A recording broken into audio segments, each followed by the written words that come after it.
Blessed be the God and Father of our Lord Jesus Christ. According to his great mercy, he has caused us to be born again to a living hope through the resurrection of Jesus Christ from the dead, to an inheritance that is imperishable, undefiled, and unfading, kept in heaven for you, who by God's power are being guarded through faith for a salvation ready to be revealed in the last time.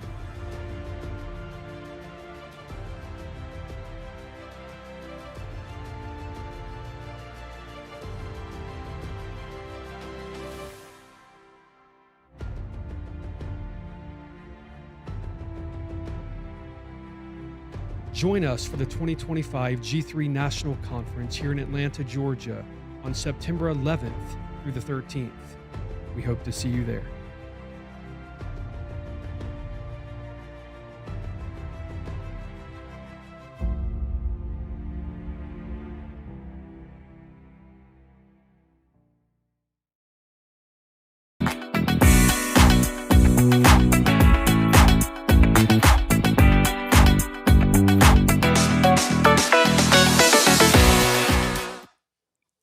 Grace and peace, you guys. Welcome to the Standard of Truth podcast, where we discuss all things social, cultural, political, and theological from a biblical perspective. Happy Saturday. It seems like it has just been so long since I've been with you guys. It's been barely 24 hours since I last saw you, and I'm excited to be here tonight.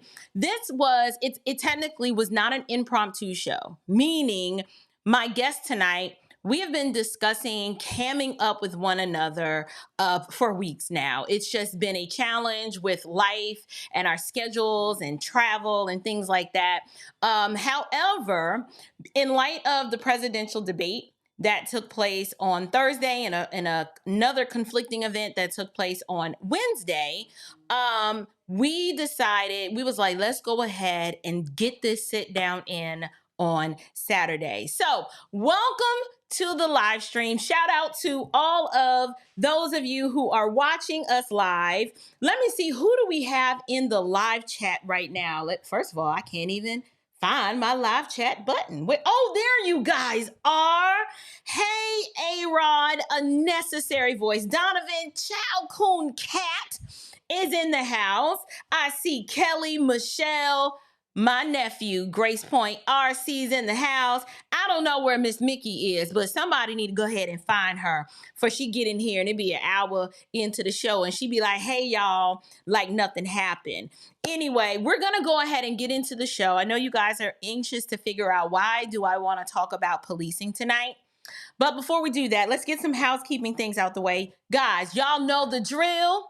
Like this video. Go ahead. It doesn't cost you anything to do a little like. Just hit the little button right there. And if you don't care for me too much and you absolutely hate my guts, you can hit the dislike, thumbs down button. it don't make me no never mind. Just go ahead and engage with the video. Share this video to your community. We're going to be talking about a very, very important issue tonight that is near and dear to my heart. My father was in law enforcement.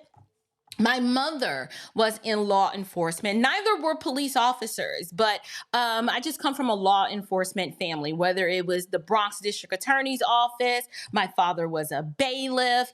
I've just been always, for my entire life, been very intimately connected with policing and the legal system. And so tonight's topic is super duper important to me. Some other pieces of business, in addition to you guys liking that video, I want to send out some special thanks to a few people. My heart was so overwhelmed and warmed today from a few people who chose, when I wasn't even live, to bless me via Cash App. And so I have to take out the time to thank a few of those individuals right now. So first, I want to send a wonderful, warm, heartfelt thanks to Dee Dee Jones for blessing me the way that you did. I'm so appreciative for you. I also want to thank Alan Merritt. I don't even know if I've seen you in the live chat, but at 4 something this morning, this gentleman chose to bless me in a way that it kind of brought me to tears, because I said, Lord, I just want to be found faithful. And I just want people to know that what I talk about on this show is super important to me. And a lot of times, the elevated volume that you hear is just the passion that I have for the things that I'm talking about. So Mr. Alan Merritt, thank you so much for your love gift. It did not go unnoticed, and I was just so grateful and appreciative for it that I wanted to acknowledge you tonight. I also want to thank the big homie, Steve. Steve is a gentleman that I met, believe it or not, you guys. Where did I first meet Steve? We met during the pandemic at a Blexic rally.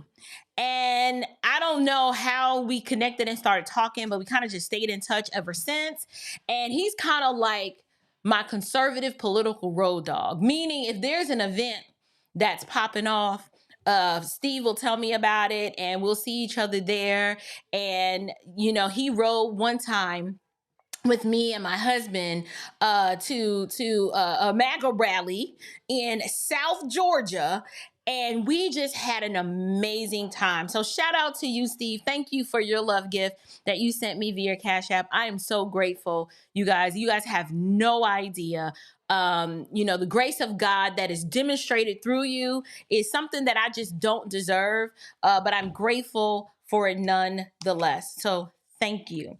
So I wanted to do that, like the video. And then, you guys, I wanted to remind you, this upcoming Wednesday is a holiday. It is the July 4th holiday. It is America's birthday. It is our Independence Day. So you do see I am rocking my God Bless America tee, right? I just dropped this t-shirt in the Standard Home and Living lifestyle store. So if you are interested in grabbing this tee, it is currently available at standardhomeandliving.com. That is the Christian lifestyle brand of the podcast.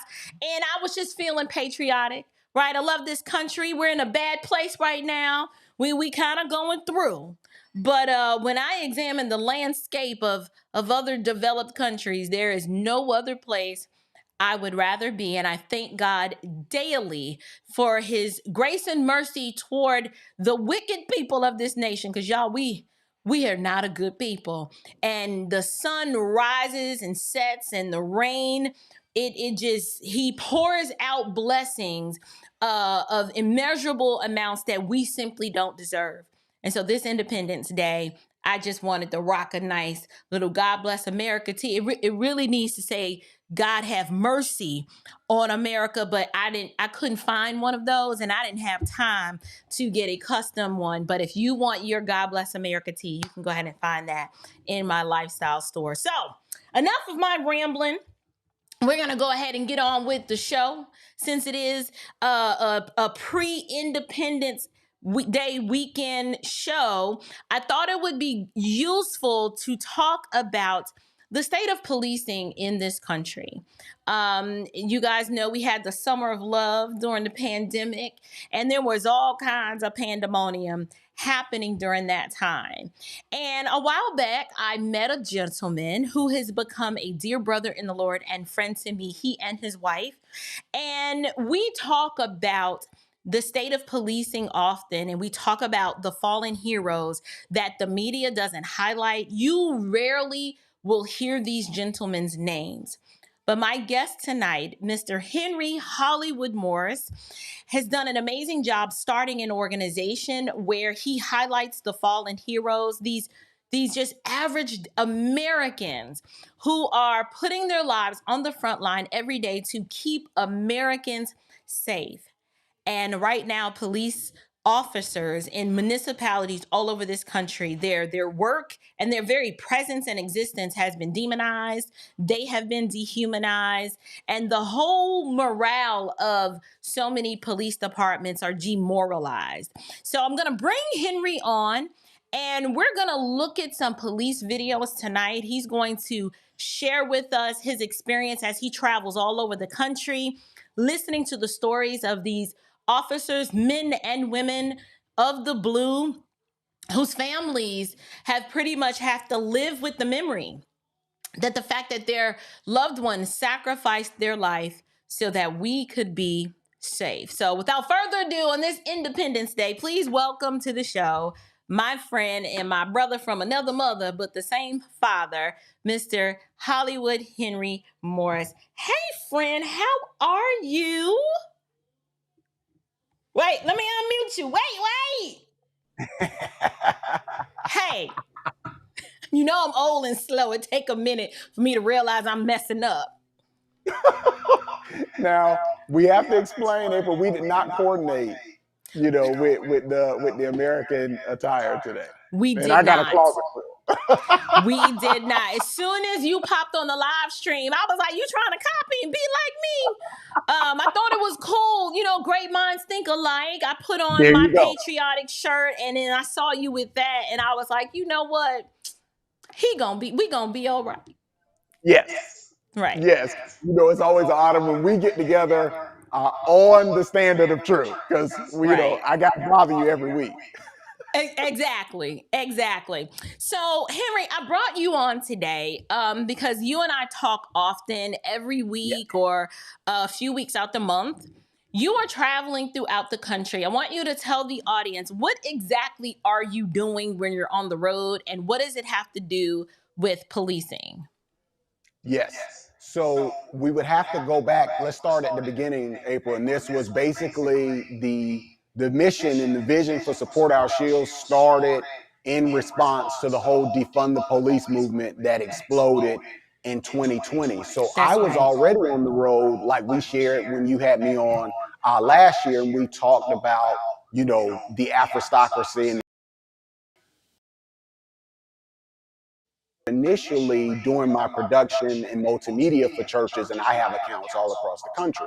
Well, remember during 2020, and we're in this basically a global shutdown, I went from being on the road for maybe 2 months out of the year to 4 months, because I'm literally flying city to city, producing for various churches across the country. And of course, May, just over a year ago, just over 4 years ago almost, of course, Memorial Day weekend, you have the George Floyd incident and all the riots that followed. Well, okay, hold on, Henry. The audience is saying that there is a really bad echo. Okay. And I have my echo cancellation on, or at least it looks like I do. Say something. Testing 1 2, testing 1 2, testing. How is that? Is it still? It sounds fine to me, but they're saying it is a really bad echo. So let me see. Okay. Do you have? You sound good. Right. Do you have any headphones? Maybe. I can. Yeah, we can switch. You want to switch to? You want to switch to headphones? Yeah, it says it sounds like you're on a large stage. See, this is now I'm stressed out. Now I'm hot. Now I got a hot flash. You find some headphones. Jesus. Okay. I can't. Y'all, I'm not gonna make it to 50. Please be patient as we resolve this technical difficulty, you guys. See, like the anxiety and the pressure to perform and to do a good show. I literally just broke out in a darn just a hot flash. Like, this is ridiculous. Okay, you guys, we're working on it. Thank you so much, all of my audio engineers in the live stream. He's working on it. It's a live show, you guys. We're family, so it's not Fox News. This is in the house. Okay. Listen, you have no idea the torture that I am subjected to. So I was fine. I'm sitting here doing the show. I'm fine. But the moment y'all start telling me that there's an echo and y'all can't hear and I'm trying to resolve it, the anxiety goes up and then I start sweating. See, let me see. There you go. Y'all see that? See, I don't have two hands. Anyway, listen, while he's doing that, let me go ahead and acknowledge these super chats because, oh, it's so hot. Hi, Chow Yun Cat. How are you? Let me see. Where's my air horn? Shout out to you. Chow Kun Cat says, Chow Yun Cat says, this is the day that the Lord has made. We will rejoice and be glad in it. That is Psalm 118:24. Absolutely. Every day above ground is a blessing, and we're all doing better than we deserve. Thank you so much for your support, how you've been showing so much love to this channel, and then you bring biblical exhortation. We're working on, oh, thank you. He done turned on the ceiling fan. I got some more relief coming. My help is coming. Y'all know most of the help, it comes from the Lord, but he uses people. So here we go, Kelly Michelle. Thank you so much for this super sticker. I am so grateful for your support. Thank you for showing me love tonight. In light of the hot flash, you would send a video game controller jumping up and down. I can't jump right now because that's gonna make it worse. We're gonna be okay though. Let me see. How are y'all doing? Oh, wait, did I see Mickey? No, I thought I was going to see Mickey. I don't know. It's okay, but I do see Deanna B. I see all of you guys. It's not okay. It's not okay. It's not. I know y'all say it's going to be okay, but I don't feel like, shut up, Graceful. It is sad. It is sad, but watch. One day you're gonna be middle-aged too. Men have y'all have issues too. We women, ours is different.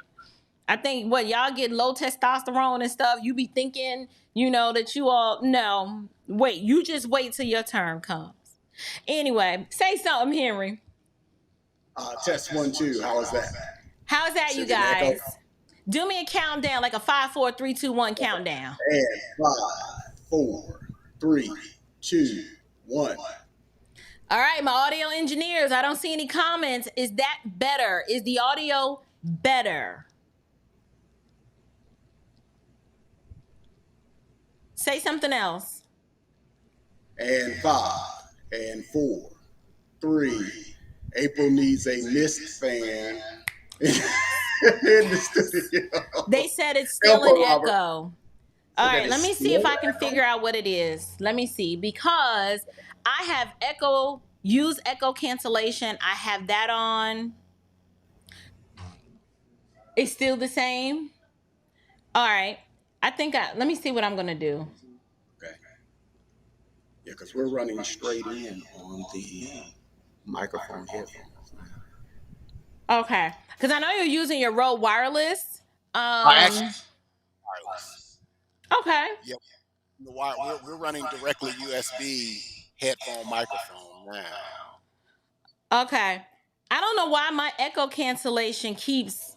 Ooh, I forgot this had a high feature. Hold on. Let me see. Audio. Okay. Use echo cancellation. Enable echo. Pick this option only when using external speakers that are not headphones. Okay. Broadcast system audio. Automatically mute microphone and guest audio during VO play. Okay. Mic delay. Map input. No. System outpicks mix mode. Are we still getting the echo? Yeah. You hear the echo? It's as if it's on his end. Oh, see, it ain't even me. Thank you, Jesus. This usually is me. Is there a recording audio on? Do you have YouTube playing in the background, maybe? Let me double check.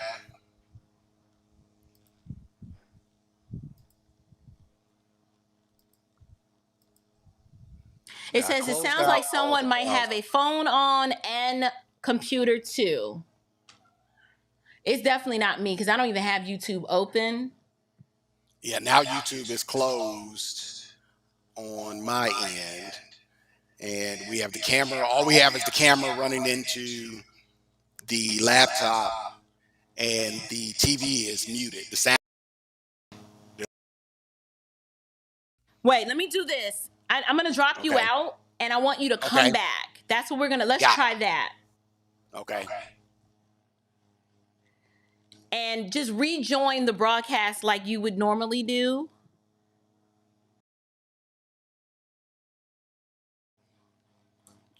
Rejoin the broadcast.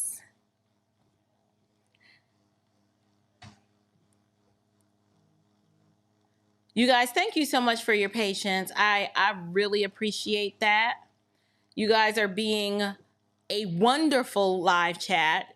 I understand. He said, listen, the show, well, Grace Point, I can't do the show without him because he got the content. Like so he's coming back. Don't worry. We're going to work it out. In the meantime, what did y'all think of the live stream last night, the first portion of it, where we talked about, or where I did the review of the Congress Cognac and Cigar event? I am interested to know what you guys thought. Like when I showed, there he goes. When I showed you guys the monuments, was I overreacting or was it really just not that serious, right? Oh, we love you too. Geek Squad, hey. All right, let me see when I add you in what happens. First, let me assign you. Okay, you're assigned. Okay, say something. Is the audio better now? Maybe. Else? I didn't think you overreacted on the monument at all. Yeah, I don't think so. I was encouraging it. Right. I'm waiting for you to continue to talk and see what the live chat is saying. Okay. Right. Hey, Donovan. I thought the same with the monument. I was like, again, I'm screaming at my desktop last night because, as I shared with you, I was like, these are, if they're not paid, they're plants for sure. So they literally find things to be offended about because they don't want to deal with the reality. They said it's still an echo. Still an echo. How about I'm wondering if it's me. Hey, I love you too, brother Clarence. I don't know what it could be. It's like when you say an echo, like feedback. Sounds like he is in a big room. Aren't you in a big room, Henry? Yeah, I am. Yes, I am. But I mean, I'm connected directly into the laptop and using, the headset microphone. Right. Oh wow, a gym. Yeah, that's pretty extensive. Because I was wondering if maybe if I put my earpiece in and ran my audio. Yeah, that's not gonna help. Okay, everybody said it ain't me for once. It is not my fault. Praise him. All right, so we're just gonna. It says maybe it's because there's a mic on the headphones and a mic on the camera or laptop. So can we manipulate maybe your output? Yes. Yeah, let's switch that. Hold on. Well, basically, like have your output going, change your input mic to one thing and then your output to just the headphones. Yeah. So you need more furniture in that room to stop the echo. Probably so. Amethyst says that you can talk, Can he talk into his most directly instead of the headphone mic, talk into the computer mic? It's still definitely your fault. Hey, whatever.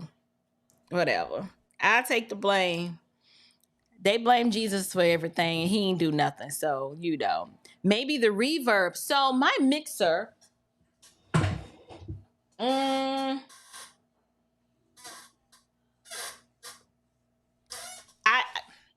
ain't even about to sit here and look at this thing like I know what I'm doing, because I don't. So I don't think it's me. He says he's in a large room, so it's him. No shade, Henry. It's him. So we are the tech support. Sister Rebecca is rough. I told you guys YouTube was hard. I did.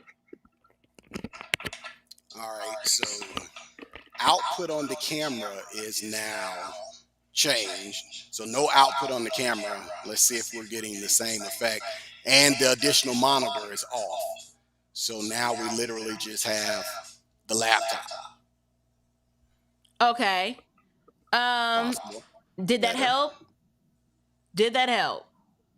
Yes, Jesus was completely innocent. Well, I know I'm not. I know, y'all. Hello, you guys. Say something, Henry. Yes. Innocent. 5, 4, 3, 2. It is still there. Crash. And that means we're not going to have a very good time in post-production because, I can edit, but don't ask me to fix no audio.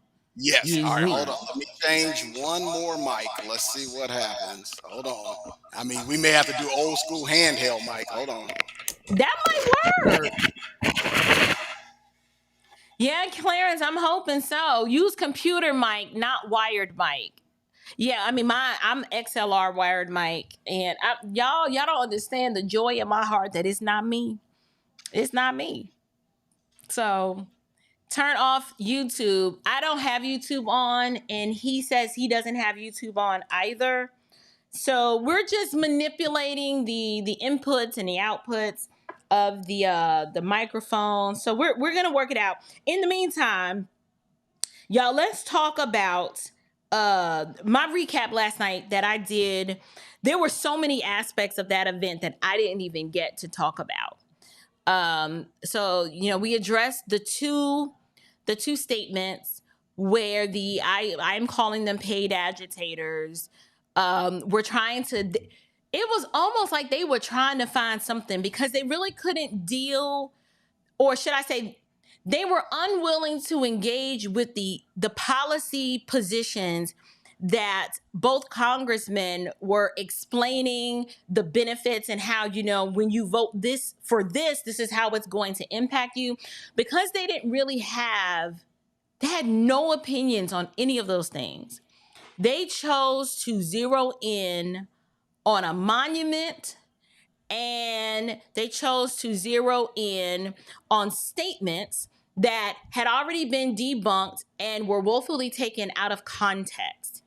And I know y'all may take this the wrong way, but I am thoroughly committed to shaming and mocking individuals at this point, because at this point, when we've given you the benefit of the doubt and we've explained the argument to you and expressed to you, that we just want what's best, because what's best for you is going to be what's best for the community. And when you spit on that and demonstrate that you're not interested in that and you don't want what's best, but that you'd rather stew in your victimhood, that's where the mocking's coming at. Like, I'm gonna mock and shame you. I am, because it's so fun, right?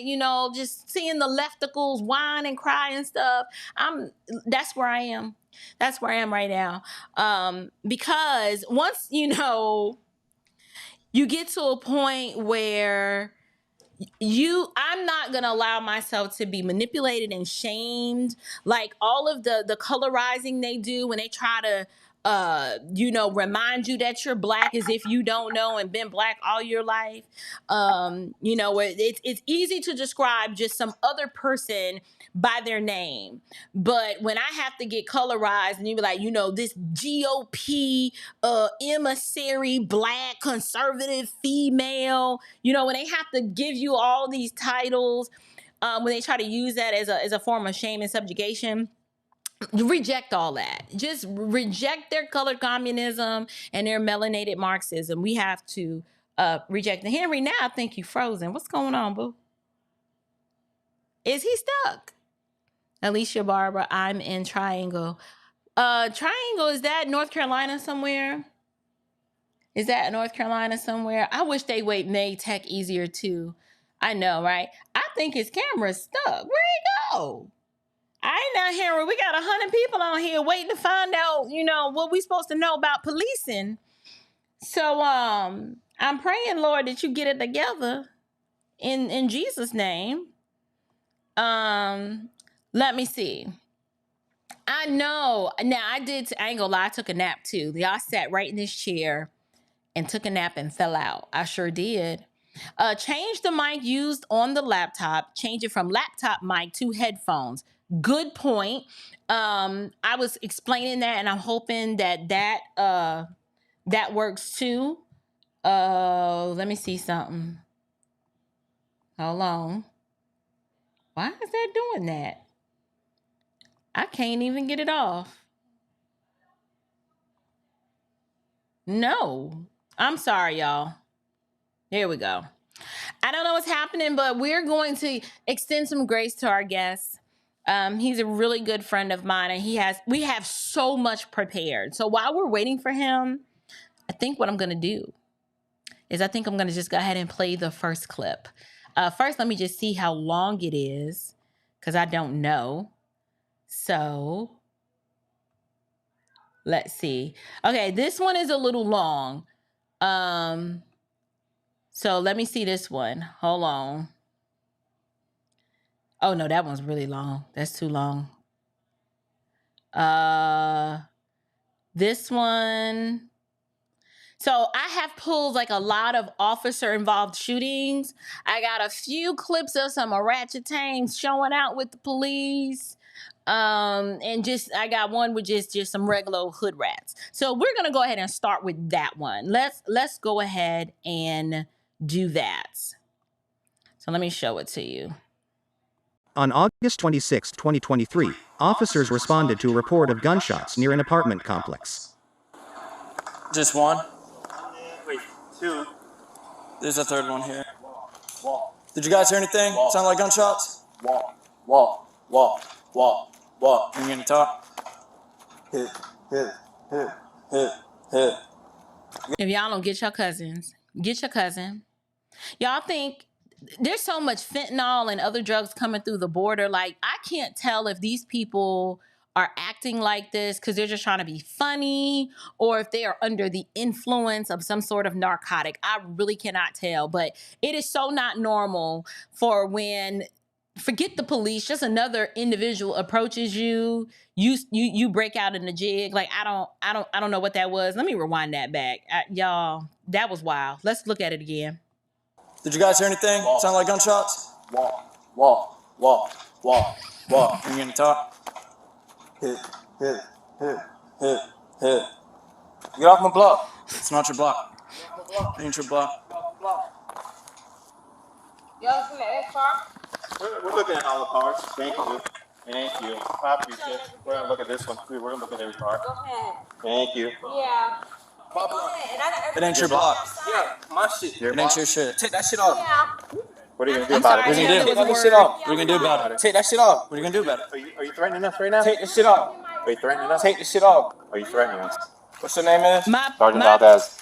My apologies, you guys. I did not preview all of these videos ahead of time where I could prepare and do the bleeps. So, this tests your sanctification, and, hearing the S word is a trigger for you. Maybe you could just come back. Y'all know I don't advocate the use of profane language, but you know, he's an unbeliever. He's dead in his sin. We would pray for his soul salvation. So it is what it is. But if you do have immature ears close by, you may just want to send them in another room to go do some Baby Shark or something. I don't know, but he done dropped some S-bombs. And I do apologize. This is a Christian platform, but you know, we're, you know, for demonstration purposes, this video does not reflect the views of the host or production company involved. Thank you.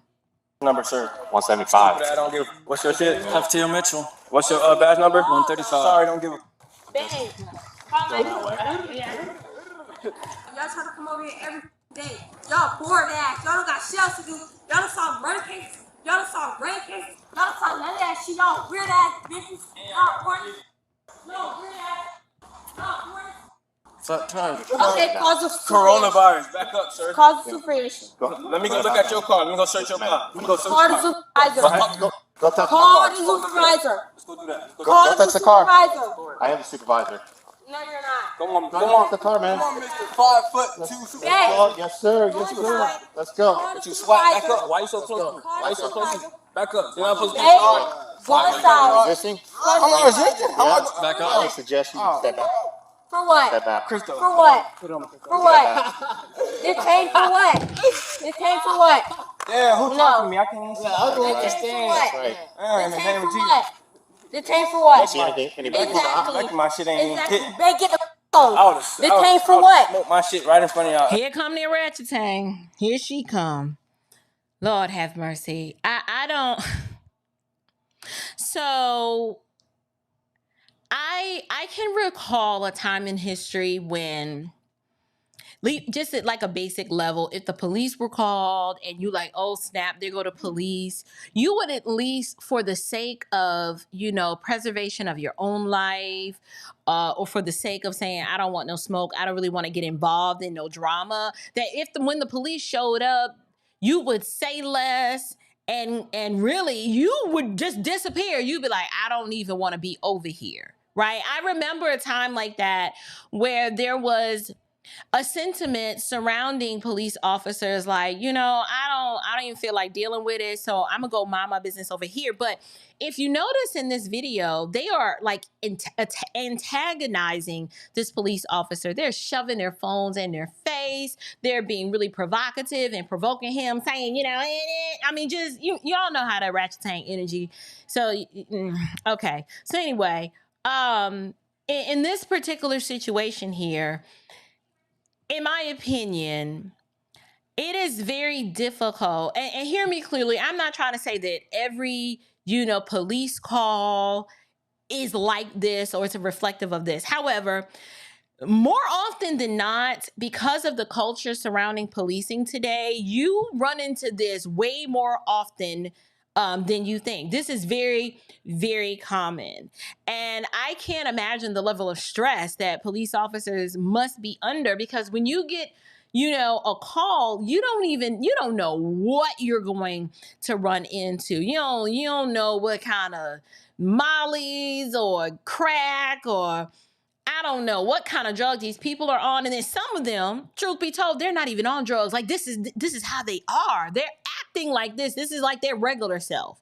And I notice it's more indicative of the generation who saw displayed before them that it was okay to be disrespectful to police.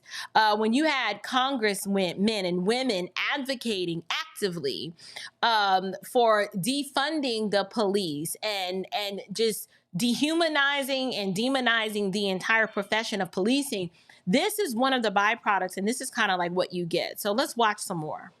Take for what? Interfering with our investigation. A car. Get out of my face. Exactly. You in my face, stupid ass. Exactly. Come over here. Back up. Exactly. Step back. Step back. Step back. Back up. Step back. Step back. Step back. Bro, you walk up on his Back up. Come on, you walk up on his ass. You keep walking up on him, talking about. Get in my way, can't even go to jail. Get in my way. Like, why would anyone want to protect and serve in a community like this? It is obvious that it's every man for himself. I I don't know if you guys know what precipitated this call and why the police were dispatched, but if I'm a police officer and this is the kind of energy that I'm met with, I'll be like, go on, listen, police yourself. I'm not saying that that's necessarily the right attitude to have, especially if I'm like, okay, this is my job. But at some point, you know, the morale of the officers who have to serve communities like this, it puts a bad taste in your mouth, and a root of bitterness starts to set in to where you're just like, why would I protect people who act like this? Like, outside of him showing up, he has not said anything or done anything that necessitates them to come at him with this kind of attitude, aggression, or behavior, especially the little yellow girl. Like, I don't even understand. Like, ma'am, this is how situations go from bad to worse. But let's look at some more. In the way, you're gonna go to jail. Yep. Last time you saying that. Got all that shit on video. All that shit. So obviously, The one talking right now? yeah. So I have my body plan, but he has his. So What you talking about? Over a dumbass gunshot? That should be anybody. They were all standing outside sitting on top of the red car. Yeah, him and then. All I want y'all face, that's it. I ain't gonna do too much about it. you gotta scoot back, man. Okay, now you good. Get out of my face. Appreciate it. Move back. Move back. Alright. I'm sorry. There you go. That's all I know. Okay, I'm going to go out on a limb and I'm going to make a statement that, you know, y'all know me. It's going to be controversial and people going to be like, I can't believe she's saying people are... Well, believe it. I am inclined to believe that there is a demonic spirit that is behind this kind of behavior, right? Like, for you to just walk around with a cell phone in your hand, throwing it, like kind of shoving it in the police officer's face. Like, how many pictures do you need to take? Like, this intimidation, bullying tactic is reflective of this is how the Marxist agitator, Antifa, all of that subjugation activity, that's what this really is.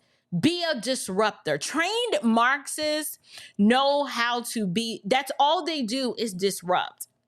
And I'm not saying that these individuals here sit in somebody's community center and learn how to be trained Marxists, but the trained Marxists, by way of their silence and their provocation, have trained an entire generation to act like this.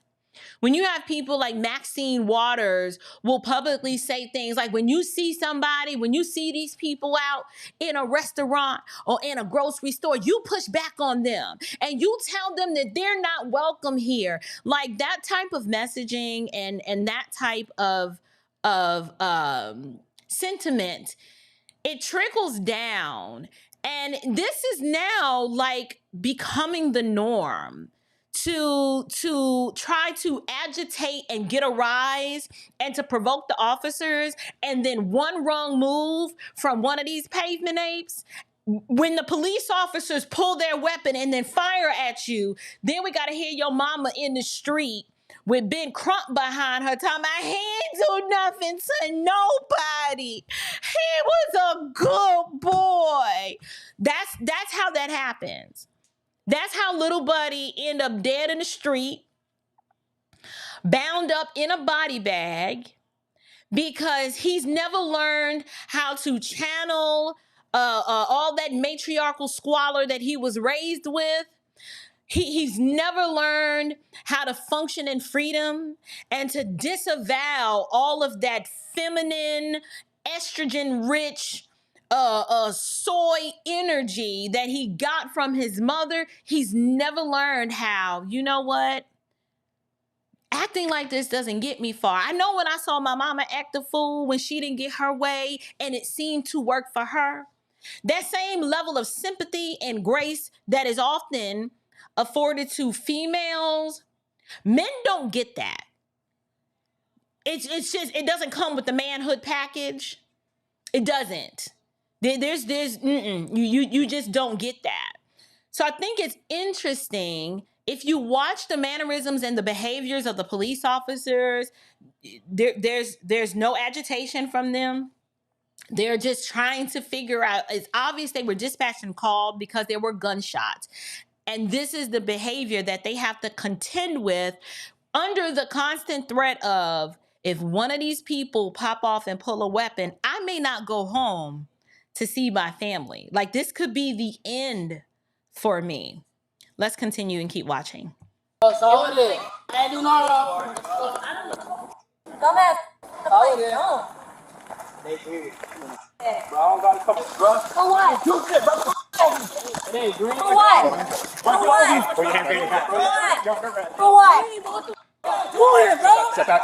Hey, I'm stepping back, but I ain't doing shit, bro. Hey, why you touching me, bro? Keep your distance. Don't touch me, For what? For what? Don't touch me. Stop touching me, bro. All that shit. All that shit. Give me that shit. For what? What's your badge number? Move. Move. Step back. Why you touching me, bro? Touching me, bro. Don't grab me. No, I'm gonna grab her. I'm relaxing my sister. You're not. No, for what? For what? No. No, I'm not letting my best friend go. I'm not letting her go. Let her go. No, I'm not letting her go, bro. Y'all gotta be quiet. Record it, bro. Baby, record it. No, baby, record it. No, baby, record it. Don't hurt her. Don't. You handle her. You handle her. I'm not. Hey, I need you to. I'm not. Baby, gotta call me. Bro, 20, you guys could break to 200, 128, and 260. Notice how it's the women. Now, the guys are acting a fool too, but most of this provocation and chaos that's erupting, it's because of the behavior of the females.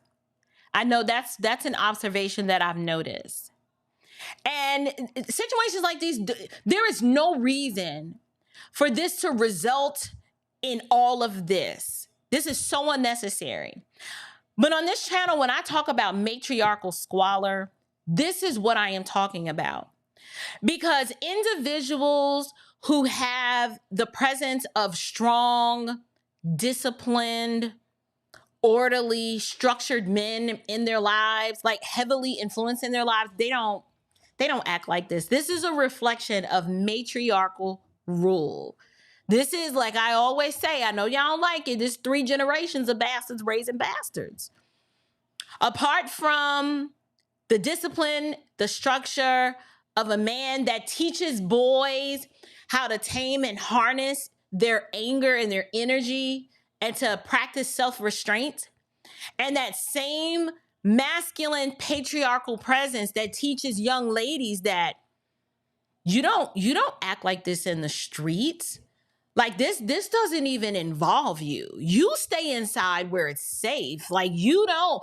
I even have to check certain kinds of behavior in myself because you guys remember I grew up on the streets of the South Bronx and there was no man around. Like I had to figure out how to protect myself. I'll never forget when Rosie, I was in the 5th grade. Now Rosie is a boy. I know y'all like, why is his name Rosie? It was this brother and sister duo on the block, Rosie and Rosetta. They were definitely raised by an orangutan, bless their mama's soul, but she was a crackhead. And so there wasn't really a lot of supervision at all. So they would run the streets morning, noon, and night. Rosetta ain't never had a hair comb. Like her hair was always unkempt. And they always looked like they needed a bath, right? And Rosie, the brother, same way, hair never combed, just because they were in the streets all day, clothes always dirty. And for some strange reason, this duo would always pick on me. Always pick on me. It would never fail. I could be outside playing double dutch, minded my business, and all of a sudden, here come Rosetta. She wanna snatch the rope. So I'm like, okay, now we got the deal. Like we can't have nothing nice. We're just out here trying to jump double dutch, but because your mama can't manage her misery, you therefore can't manage your misery either. So now you want to come over here and mess it up with everybody trying to jump double dutch, and you trying to snatch a rope and demand that we let you play. So we tell Rosetta, the game. Y'all remember now, I'm a Gen Xer, so y'all may not remember this. But there was this concept called Tik Tok, the game is locked, and nobody else can play. Because if you do, I'll take my shoe and wait, how does it go? Tik Tok, the game is locked, and nobody else can play. Because if you do, I'll take my shoe. Was it I'll knock you upside the face? I don't know. I don't know. I can't remember this, and that was eons ago, but the point is, we were never, when you have moronic males and imbecilic females that can't function in freedom and can't manage their misery, they have to ruin it for everyone else around them. And I distinctly remember doing that double dutch game. She came in there trying to bully her way in, wanting to play. And we were like, no, Tik Tok, the game is locked. Like, no. She didn't want to take no for an answer. So now she decides she's going to provoke the littlest person in the game, which happened to be me. I've been tiny all my life, just miniature. And when I was young, I was miniature and thin, like just a little person. And she was, a little bigger than me. She was skinny too, but she was bigger than me. And she decided she was going to provoke me. And now she wants to fight. I've done nothing to this girl. You see her around the block. We used to be like, I wish she'd take a bath because we smell you from like way over here. But, we didn't want to hurt her feelings, so we would never say anything. And there was this measure of sympathy that we had for her because we're like, your mama, she smoked crack all day. So she, and because I grew up in a Christian home, I was never raised to like repay evil for evil. So it's like, you do something to me, I'm going to be like, okay, I'm going to give you some grace. But eventually, April snaps and I just go away in my mind. And so this one particular incident, when she did not get her way, she decides that now she wants to fight. And this girl followed me from the basketball court to the other side of the park. Like, I'm really like, little girl, I don't want to fight you today. I don't want to fight you today. I really don't want to fight you today. And she would not leave me alone. So eventually I was like, you know what? I'm gonna get this little offspring of the crackhead what she want. I think we got Henry back. Let's test this audio. Let me finish the story. So she decides that she wants to fight. And I was like, okay, I'm going to give you what you want. You want to fight, we going to fight. And the thing about this situation that was so sad, because there were no fathers anywhere. There were no men anywhere to be like, listen, first of all, little girl, why are you bothering this little girl? This girl ain't do nothing to you. And it's just, this is the pathology of that matriarchal squalor. When you don't have any men to come along to restore order to the chaos. And what happens is you just have a cycle of generation after generation. They don't know how to manage their misery. They don't know how to function in the freedom. Like, listen, we all just here to have a good time. And so that's where the chaos and the violence ensues. All of this anger, all of this aggression. I'm not going to sit here and blame it on poverty. I'm not going to do that, right?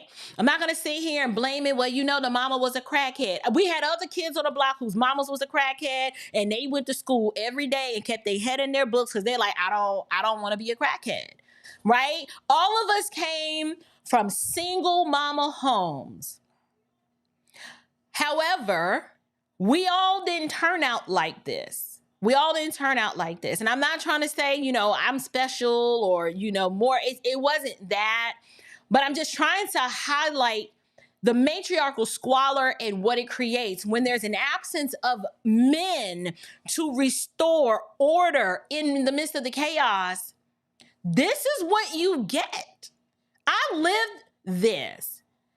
just had sense enough at 15. I was like, I can't deal with this. I am leaving this godforsaken neighborhood. I don't want to be around none of y'all Negroes. And I applied for a scholarship and got the heck out of town and went to boarding school in Richmond, Virginia. It was the best decision I ever made.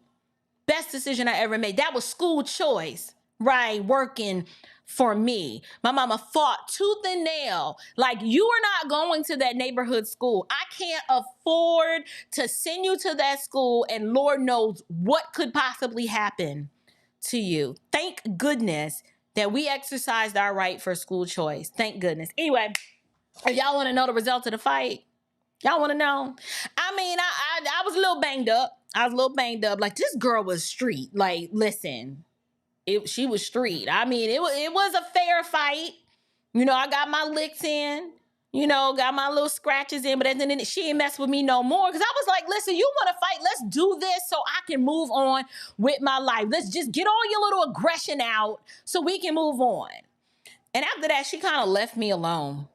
You know, I was just like, okay, you want to fight? Let's fight. Anyway, let me bring Henry on so we can do this sound check. Hold on a minute. Let me bring you in. Okay. All right, testing. Now I see that you're watching when orangutans attack.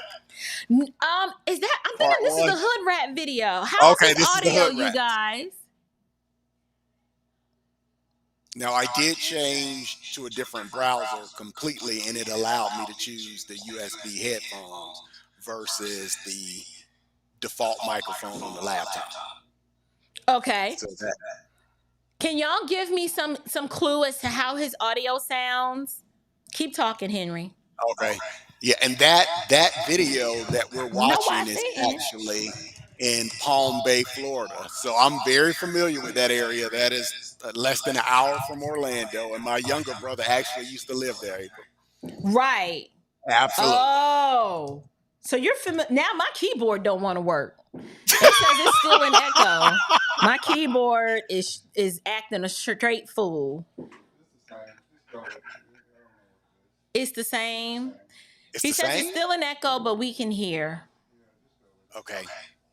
All right. So basically what I was doing, we were analyzing that video, and I was kind of halfway through. And yes. Lord, I'm praying that it did not start back over. Let me try it. On August 26, 2023, officers responded to Step back. Why are you touching me, bro? Oh, touching me, bro. I got it. Hey, don't grab me. No, I'm gonna grab her. I'm relaxing my sister. You're not. No, for what? No, I'm not letting my best friend go. Let her go. No, I'm not letting her go, bro. Y'all got me fired. Record it, bro. Baby, record it. No, baby, record it. No, baby, record it. Don't hurt her. Don't. You handle her. You handle her. I'm not. Hey, I need you to. I'm not. They got caught. Bro, 20, you guys can break to 228 and 261.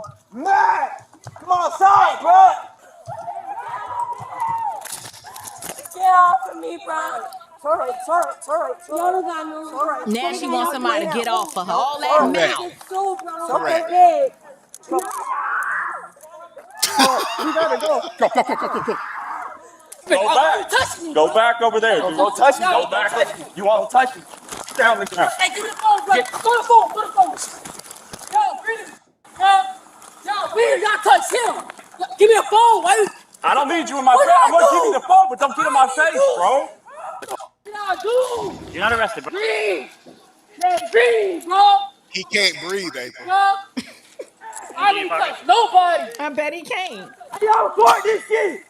Bro, please. Y'all record this shit. Ah! What are y'all doing, bro? Record. I do shit. Bro, record. You're not even arrested, bro. Why are you screaming? Why is you arresting me for what? I just told you. For what? I'm eating hot fries. Y'all gonna arrest me for what, bro? Well, I got here. You hey, look, there is that, bro. Record this shit, Barry. They green, bro. They green. He can't breathe. What ticket is he paying for? Exactly. Y'all never said that. Why he was getting handcuffed? What you mean? I ain't doing shit, bro. Look, there is, bro. Keep this shit recorded, bro. You good? Y'all green. Probably mine. Got a whole thing on video. Yep, me too. I got the whole thing. Notice how they think they're in the right. Talking about they got the whole thing Correct. on video. That's how they got in Correct. trouble, dude. Don't walk up on us. Just back up, please. 223. Officer Art. 223. Don't. You And bitch. you hear still screaming in the background. I don't give a that hoe. I got the things. You dumbass hoe. Watch feet. You bitch. Watch feet. I don't give a fuck going to jail. You bitch. That's the officer. Yeah, over here. Hey, that's your cell phone. All right, I got you. Come on. No, you're gonna keep walking that way with the other young lady there. You got the phone? You have to take your necklace off. Cool. I'll put it where you're from. Oh. Take that shit. Not a dog, but okay. Yep. You broke that, alright? Just Cool. remember that. Let me see your mouth real quick. Open your tongue. Lift your tongue up. Lift your tongue up. There you go. Thank you. Yep.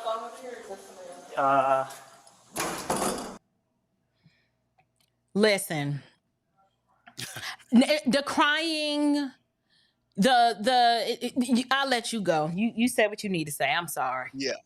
This is a microcosm of why, even in Florida, where we have a great governor, shout out Ron DeSantis, and it is a no-nonsense law enforcement state, why we have a shortage of officers even in Florida.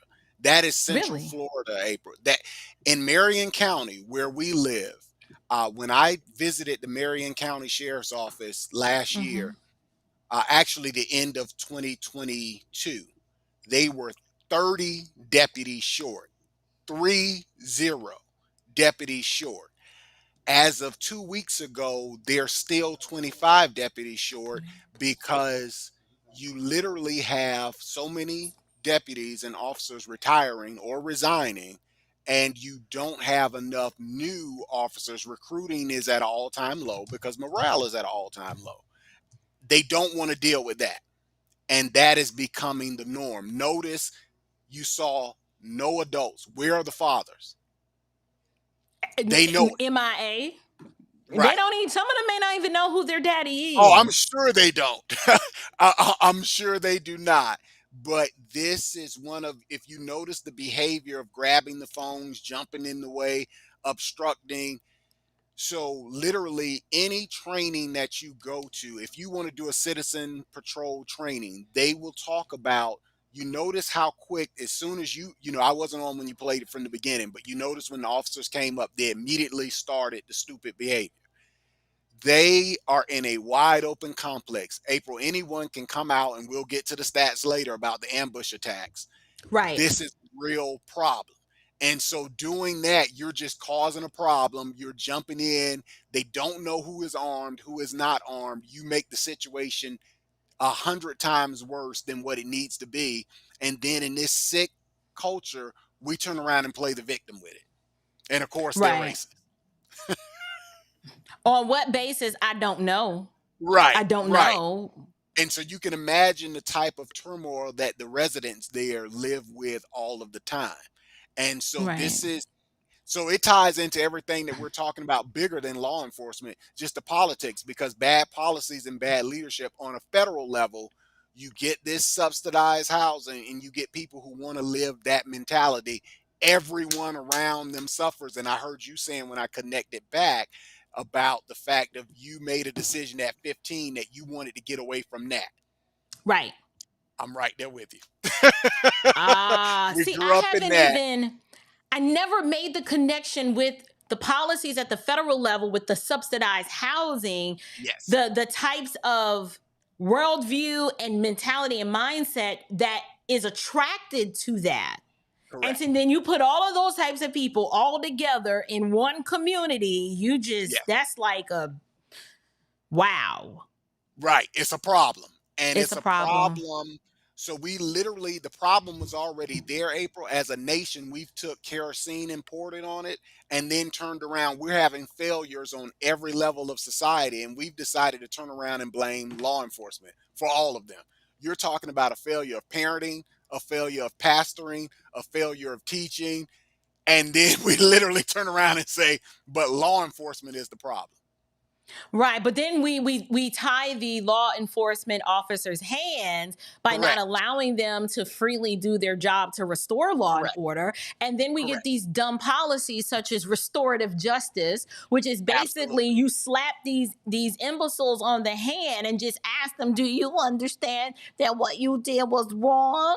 And when they nod and say yes, okay, well you go back. Here's a cookie, right? I had an educator on my channel, Yes, I Sister remember. Sarah. She's a fan Yeah. of the show, and she talked to me about why she left the whole educational industrial complex, and a lot of it had to do with this restorative justice. You're not Yes. able to enact discipline. The children are running wild and they don't have the discipline at home, and then when these children become products of the criminal justice system, then all of a sudden it's like they locking us up left Right. and right.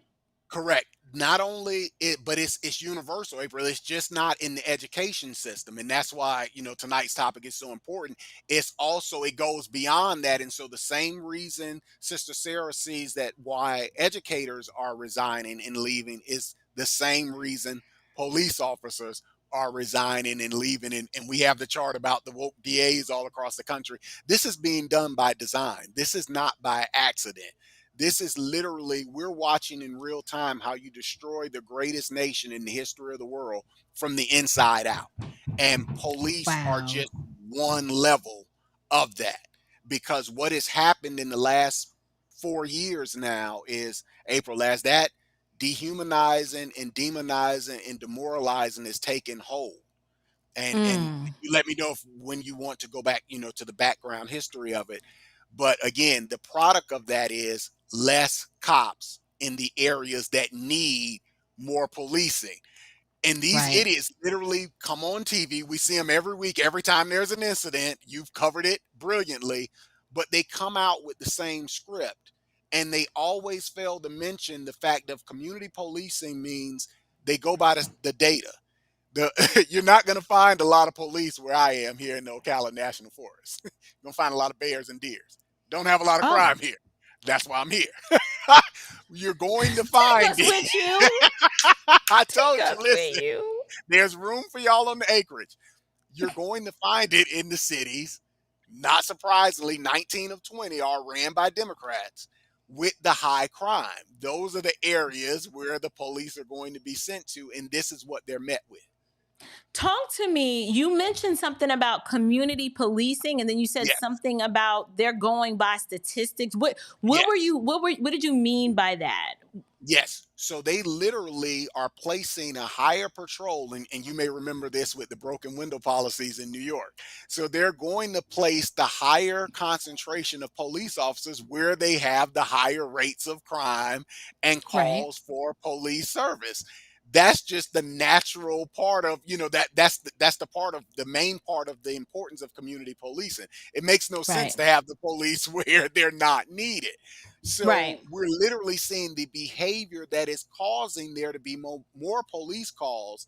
And then we have, like we said, the restorative justice, or social just us, as I call it, comes into play to literally undermine that.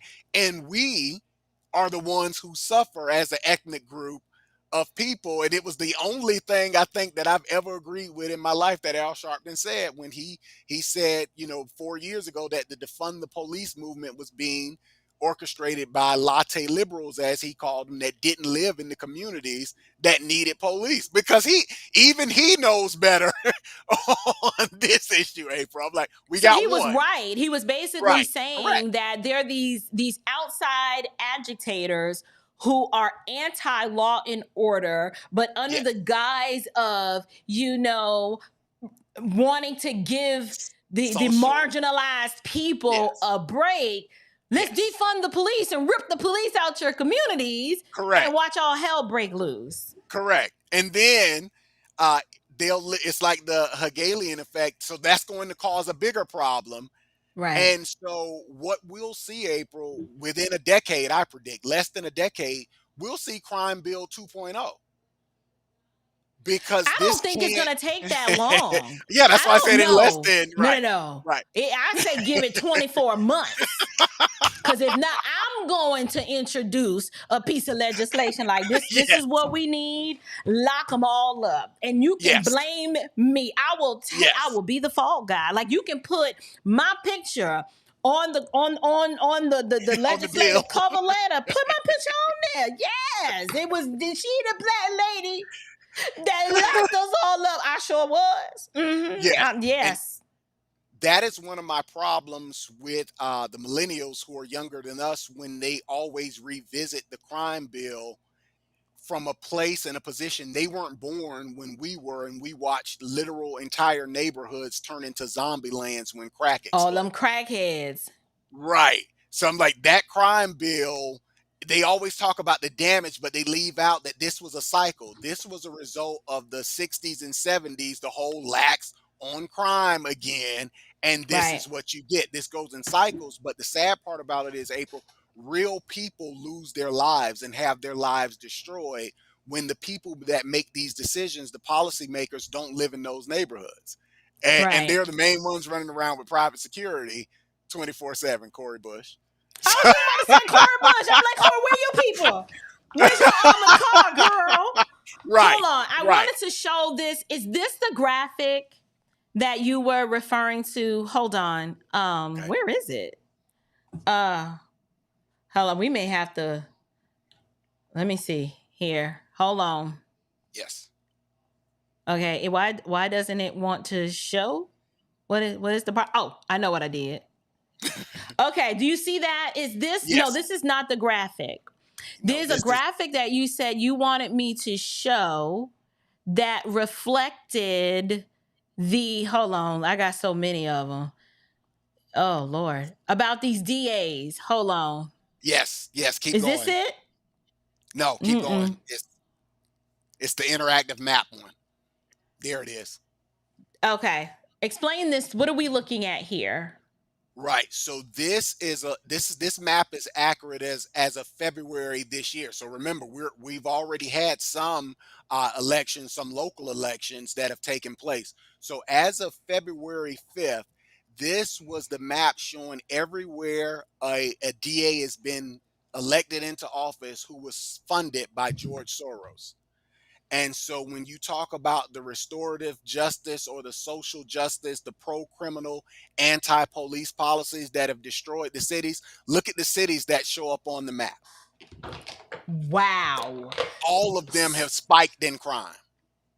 All So of them. these district attorneys who represent over Correct. 70 million people or more than 1 in Yes. 5 Americans often Yes. pursue pro-criminal and anti-police policies. Do you guys see this? This is wild. Yes. Absolutely wild. Now, would we not also I don't see Atlanta on that list. I don't see Right. New York on that list. Do you know why that is? Now, these were ones that they knew directly, that came from policedefense.org. These were ones who they knew, like this was it wasn't George Soros by some proxy, they create these super PACs. These ones they could connect directly back, because I definitely thought Alvin Bragg was someone who was funded. Now, his campaign may have been funded by one of these more proxy hidden groups. These were the ones who they can make a direct link to George Soros in the past decade. Okay. That makes sense. Let me go ahead and get to some of these super chats one moment. Shout out to Deanna Walker. Hey, sis. She says, everyone must submit himself to the governing authorities, for there is no authority except that which God has established. That's that Romans 13. Romans 13. But people don't understand is that law enforcement is a God-ordained institution designed to restrain the lawbreaker and the evildoer, right? It doesn't exist for those of us who are doing what is just and right. It is like we have no fear of law enforcement if you're doing what you're supposed to, according to Romans 13. But when you know you're riding dirty, Yes, you should be nervous. Your heart should beat fast when you know that your driver's license is suspended, right? And you know you're driving a stolen car and your little dope boyfriend, you know, Right. his ankle bracelet monitor is in the back seat, like little stupid stuff like that. So thank you so much, Sister Deanna, for that sobering reminder. We have another one from Amethyst Angel. She said, Soros, global puppeteer, but God. Listen, I know sometimes it looks as if this war that we're embroiled in, as if we are losing, but God is still on the throne. He is. And yes, we do have a globalist puppeteer who is an emissary of Satan that is doing so many different destructive things in order to thwart the plans and purposes of God, but that's just not possible. And so we have to keep that blessed hope on the forefront of our minds, and we have to remind ourselves that as believers, the what we see is not necessarily what we see, because we are fighting a spiritual battle on a spiritual war on a cultural battlefield. We have to remember that a lot of this is spiritual. That's why I said when I was looking at those the young people and how they were acting, I was like, there is a demonic spirit that is influencing this behavior, because it's just not. It's not normal. And even if you say, well, no, I think it was drugs. Okay, well, pharmakia, right, is the idea of where you're taking some sort of substance, legal or illegal, to alter your present state of mind to where you are just open and susceptible to all kinds of demonic activity. But thank you so much for that. And then she sends another one. She says, Philly girl here, all 75 graduates of the recent class of rookie officers are all being assigned, wow, to the Kensington neighborhood per our Black female mayor, Sherelle Parker. Do we need to add Miss Parker to the Ratchetane spectrum? I'm not familiar with her.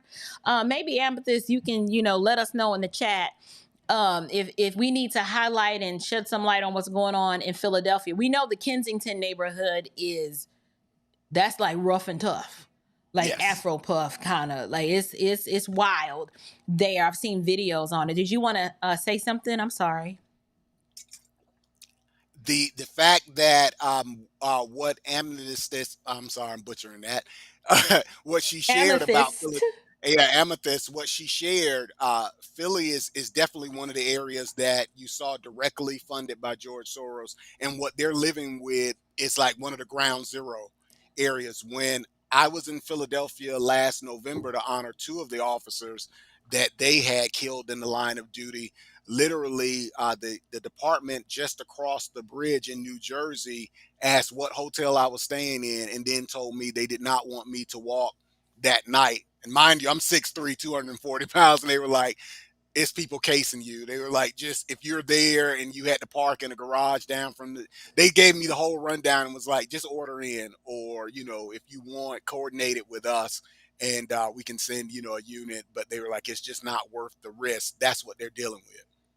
It's that rough? Wow. It is so that. While you bring that up, I'm going to grab this one more super chat, and then I want you to actually tell me about what it is that you do when you are traveling all over the country, like in a situation like this where you were staying in Jersey. But Chow Kun Cat, Young Cat, I'm sorry, I'm always butchering your name, so I'm so sorry.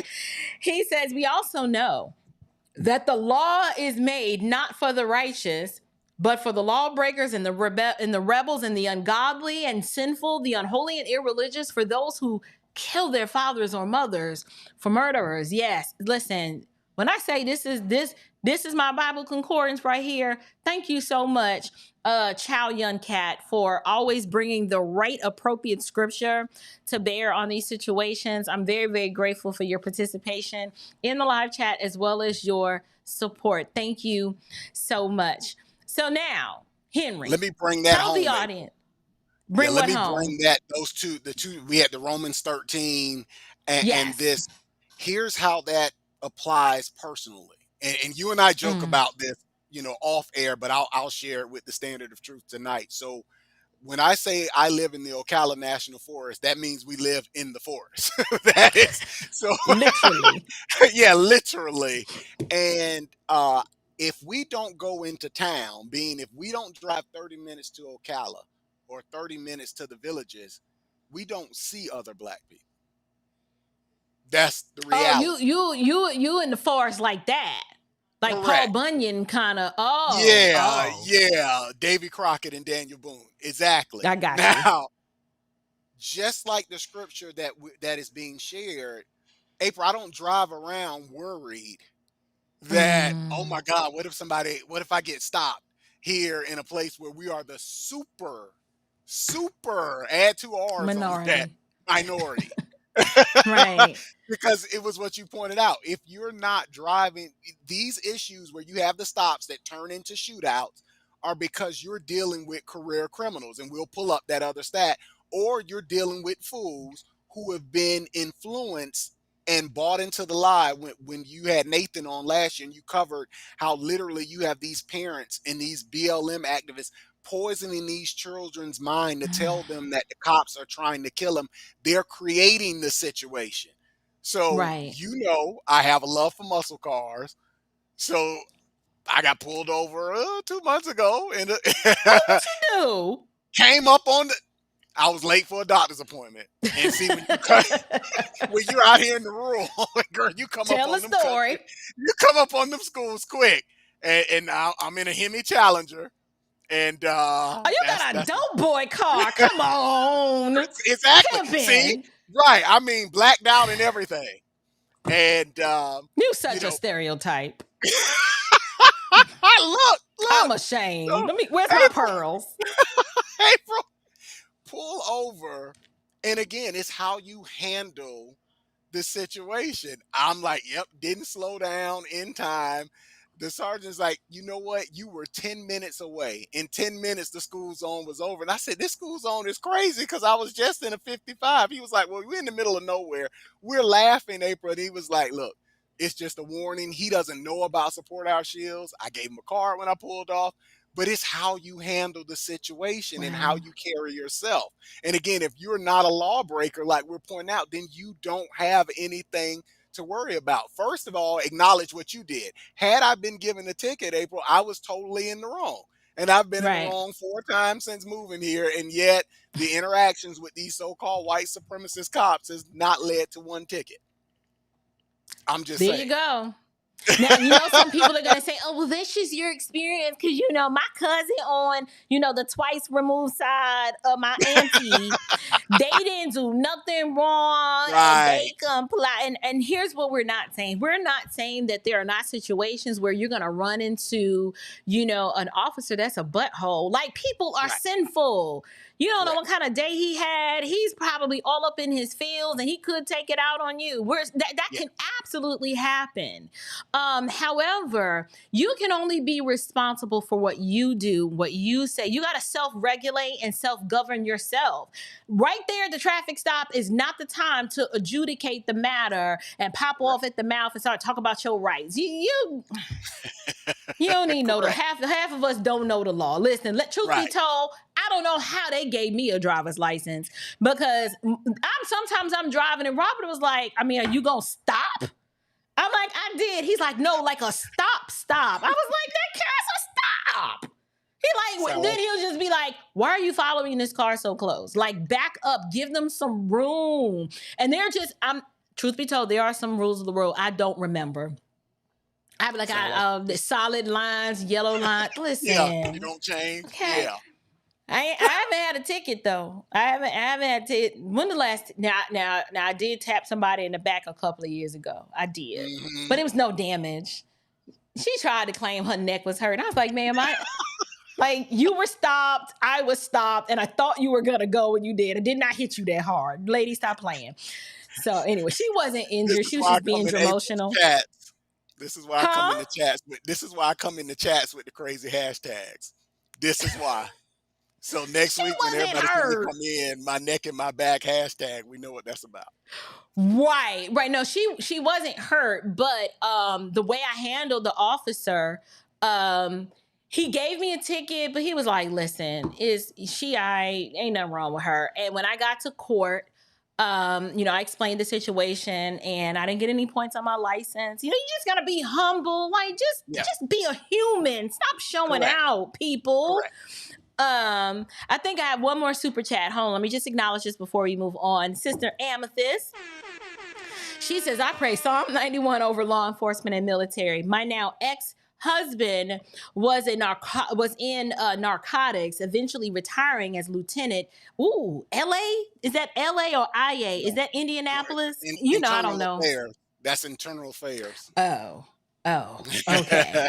Like a cop. He investigating the crooked ones. Oh, okay. Understood completely.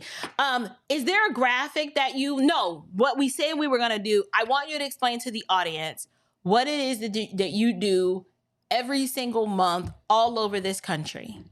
Right. So the whole point about starting Support Our Shields, April, was literally this was something the Lord laid on my heart in 2020 when the Defund the Police exploded. Right. And like we shared, it was more than just the funding. It was to dehumanize, to demonize, and to demoralize. Initially, when I started, I just knew I needed to do something. And so I had no name, had no organization. I literally just had a plaque made and went to my local police department and said, what's happening is wrong. What you guys have done for me over my life has played a major role into the man that I am today. Thank them. And you see a police chief in tears, so you go through that. And he said that it blessed them so much. Literally, I went to 5 cities in our county here, and that's how it started. And I kept getting the same response every place that I went to. When I came up with the name and the website, I wanted to point out the narrative that wasn't being shared by the likes of the Antifas, the BLMs, the Squad, and realize how they're lying, and those lies are causing communities that they claim to care about so much to be less safe, and it's also making police jobs more dangerous and more difficult. The turning point for me was last year. I literally went to the police memorial for the first time, went to the Law Enforcement Hall of Fame during Police Week. And April, when you're there and you see those families come into DC that have lost an officer in the line of duty that year, even if you're not a part of law enforcement, like you said, if you are a human, if you are a believer, it touches.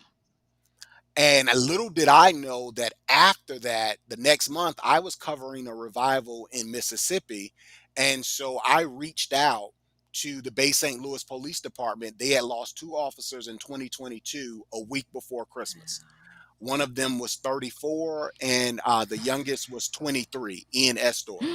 And it was a tragedy.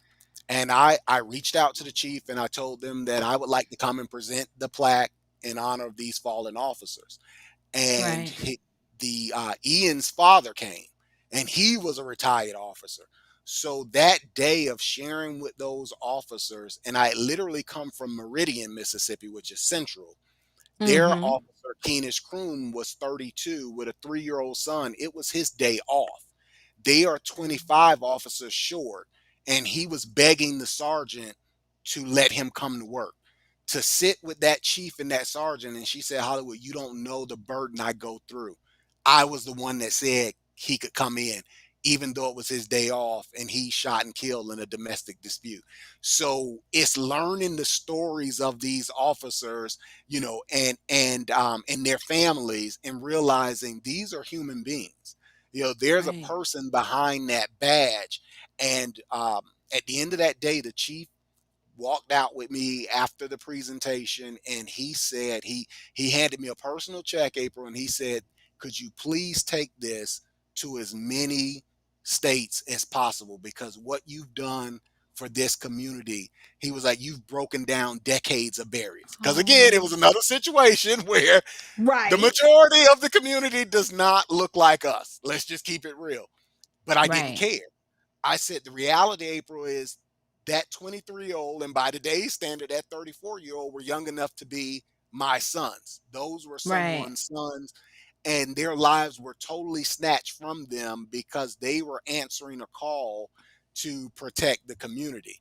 And little did I know, when I say April, that lit a fire, because you said, what happened? The mic Right. drops fell off. Well, that was what happened. So from June of last year until December, I traveled over 35,000 miles to honor 34 officers in 22 states. So that is what happens when I go to these states. It is because they've lost an officer in the line of duty, and it's to meet with their parent, their family, and or their fellow officers, to present that plaque in their name and really share my testimony to them and put my arms around people that I don't know. In most cases, they don't Right. look like us, and tell them, you know what, your partner, your son, your father's life matter, and their sacrifice matter. And if we're going Wow. to, be salt and light, that's what, it becomes a ministry.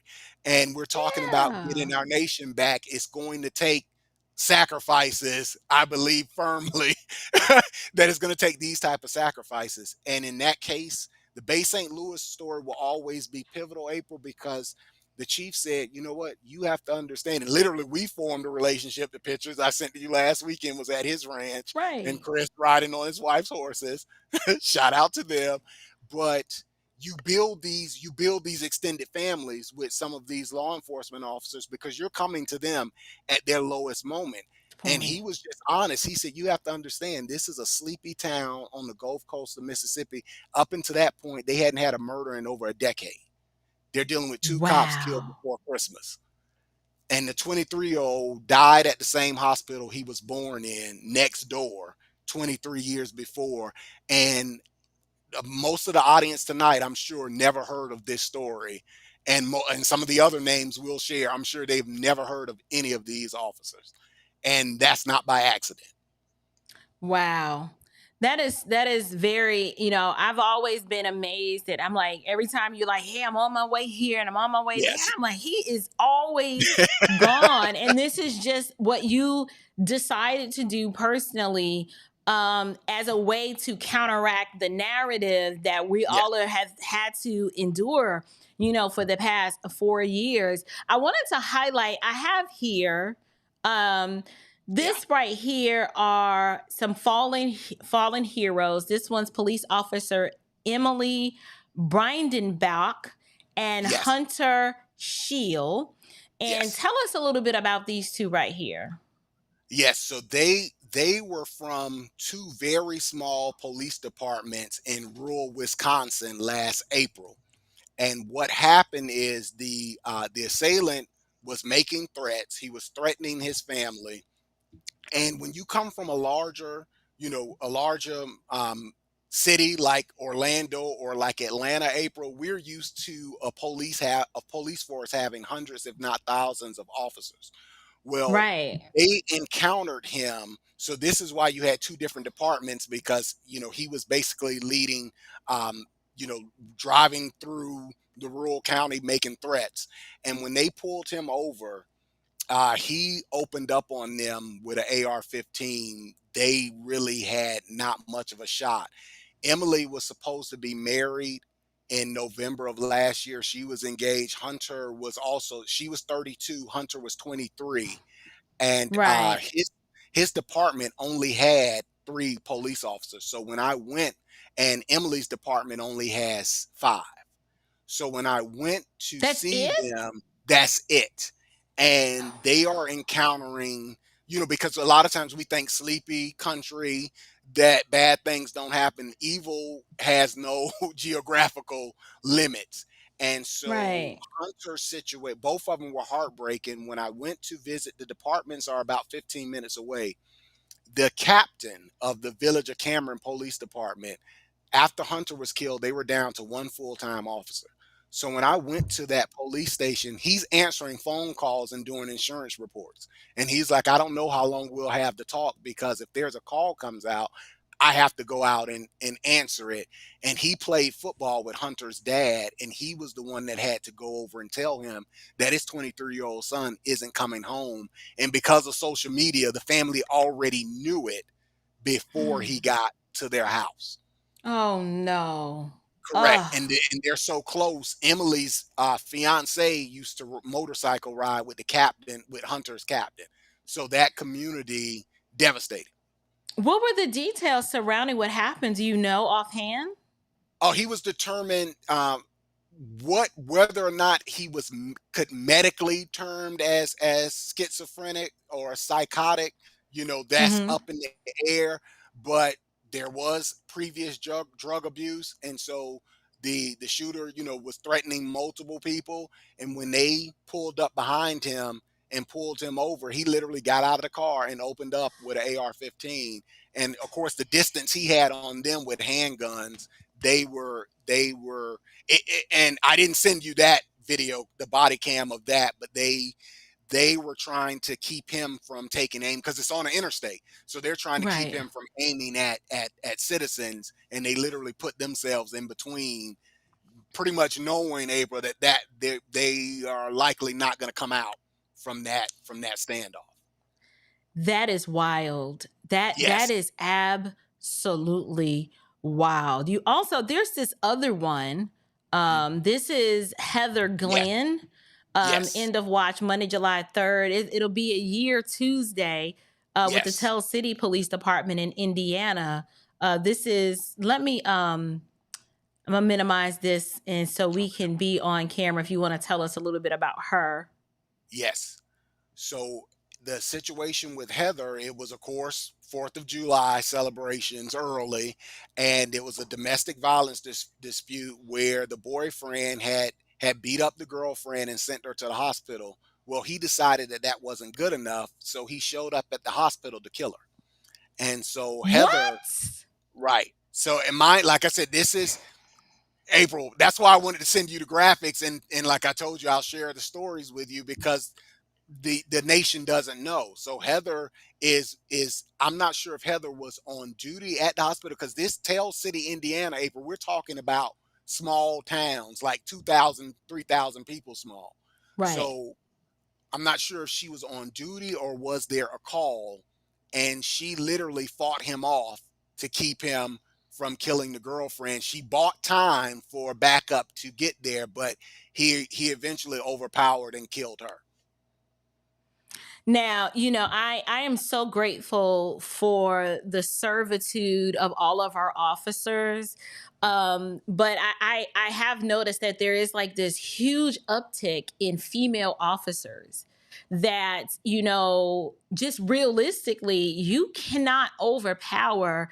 Even, you got a taser. I mean, yeah, a gun and a taser is going to help. But if he's overpowering you and you're by yourself, yes, you're no match correct. for a man. We have a video, right? We have a video that'll point that out, April, that the one in Connecticut. Okay, did you want to go ahead and watch that one Oh now? no, keep going. But I'm making a mental note that I actually met her, and thankfully that was one that didn't end up, in a loss of life. But it will cement what you're saying. And there were so many videos. I didn't want to overload you, but this has happened numerous times in the last year, where the female is overpowered by the assailant, the female officer. And that's the danger of having the low numbers, the lowest numbers that we've had in our lifetime, because now there is no backup officer to send 2 and 3 to a call. And so you've had an uptick in private citizens putting themselves in it because that female officer is overpowered quickly. And that video that you'll see will show the audience how quick someone can make up ground of 15 yards very fast. This is not TV. This is not the Matrix. And when you hear people, well, they could have shot him in the leg, they could have shot him in the arm, you are watching TV. That's not how this works. Right. I'm gonna go ahead and get to some of these super chats, and then we're gonna watch the footage of Joan. Is it Hernandez? Jonah. Yeah, I have it. Yeah, okay. Jonah is New Mexico. Got you. So that's not that's not, that's not this one. Yeah. Oh yeah, it's there. I believe they're both on the. Do you have the one for her name is Carrie? Video? Yeah. Let me see. I don't know. I got a Ratchetang, Joan, Hood Rat, Dangerous. I'm trying to see. Look at them all by name. Yeah, she's a part of the Dangerous Encounters. Yeah, she's a part of the Dangerous Encounters. I've got that queued up. Thank you so much to Miss Gigi. How are you, love? Gigi. Gigi. Miss Gigi sends a wonderful thank you. Thank you so much for supporting the show.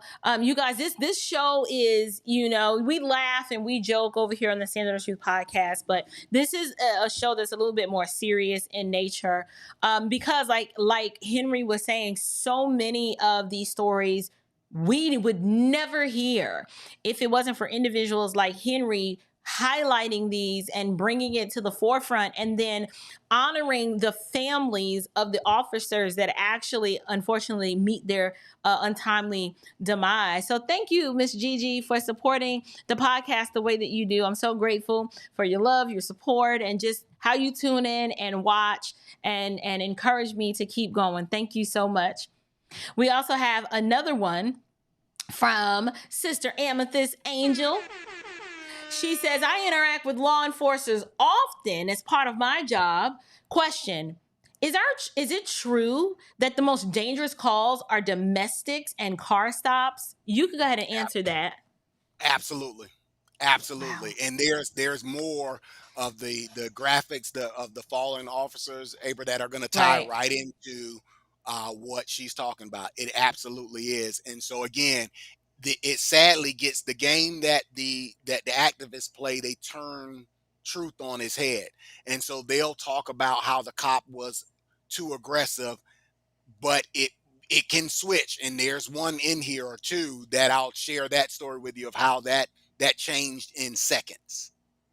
Right. I've even heard that at a lot of these domestic calls, the man is knocking a woman upside the head, and then she calls the police. And then when the police actually get there, she ends up turning on the police and taking up for the boyfriend. And it's just a really bad and horrible situation that happens so often.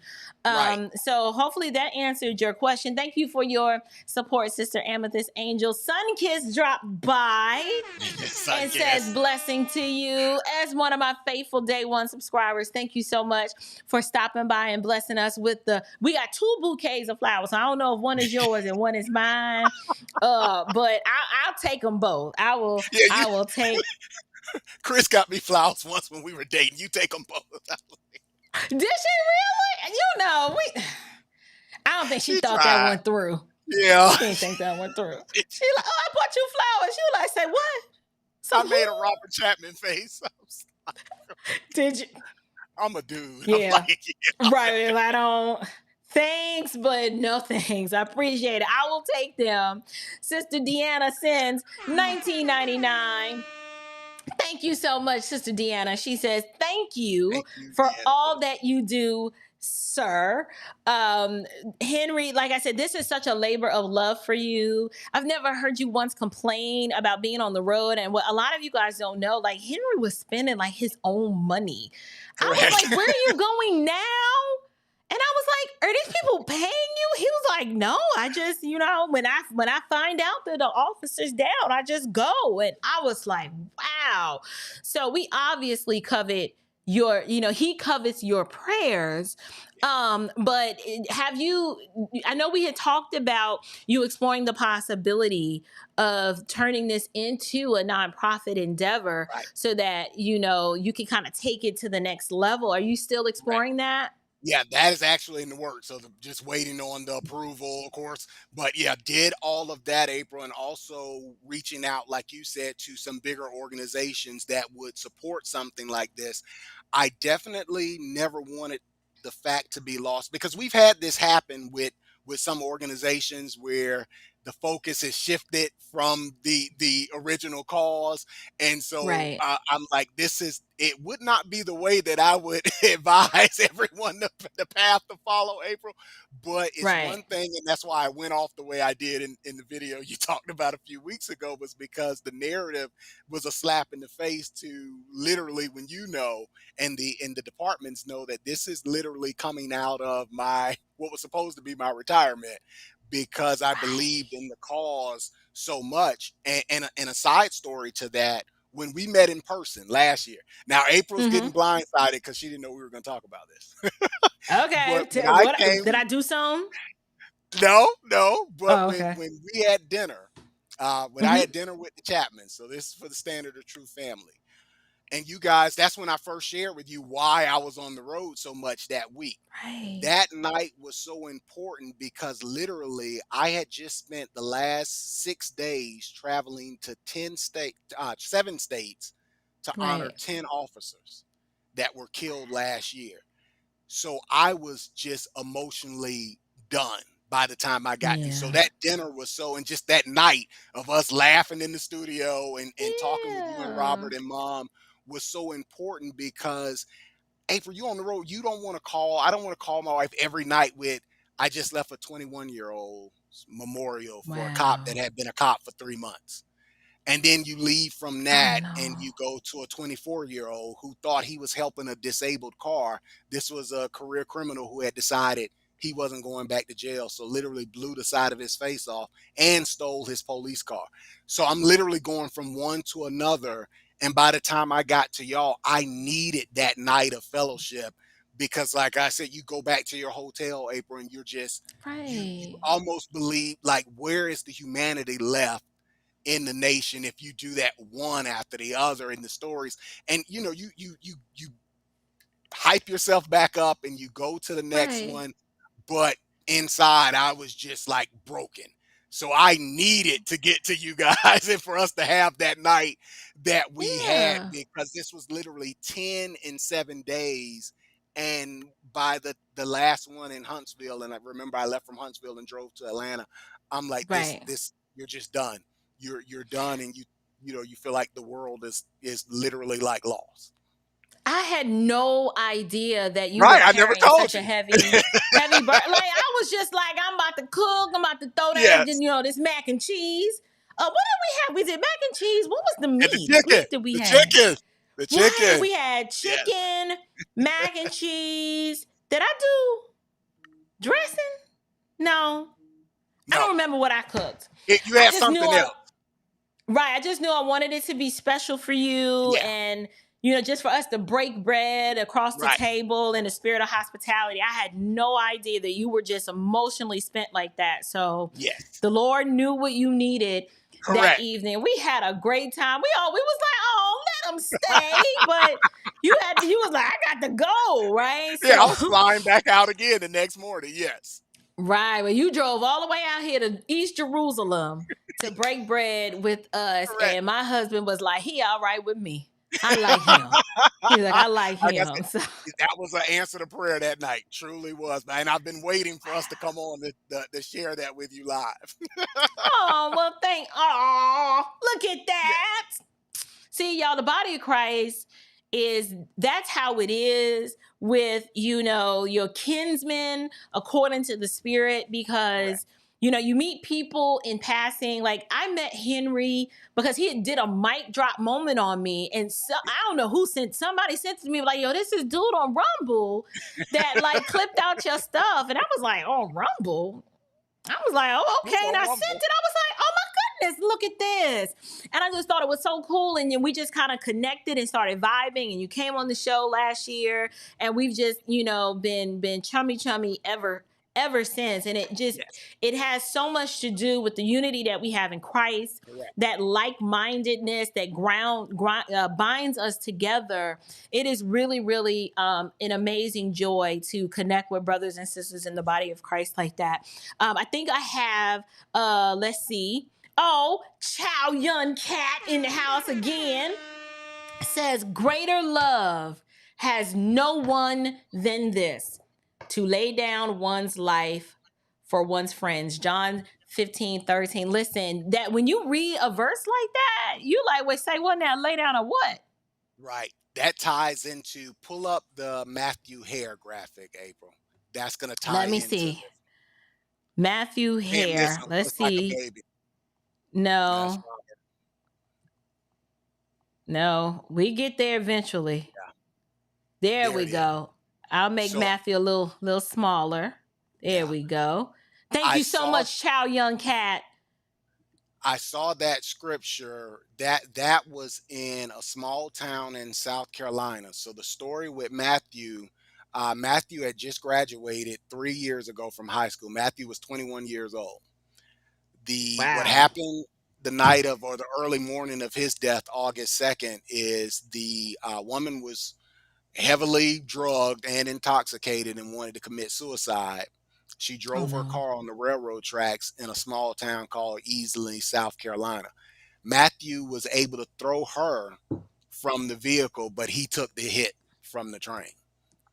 21. And so when that scripture came up, it, literally, and this is someone, never married, never 21, his whole life in front of him. She lived. She was charged in his death, but yeah, he literally threw her. He didn't have time to get her and him, but he threw her to safety, and he was hit by the train.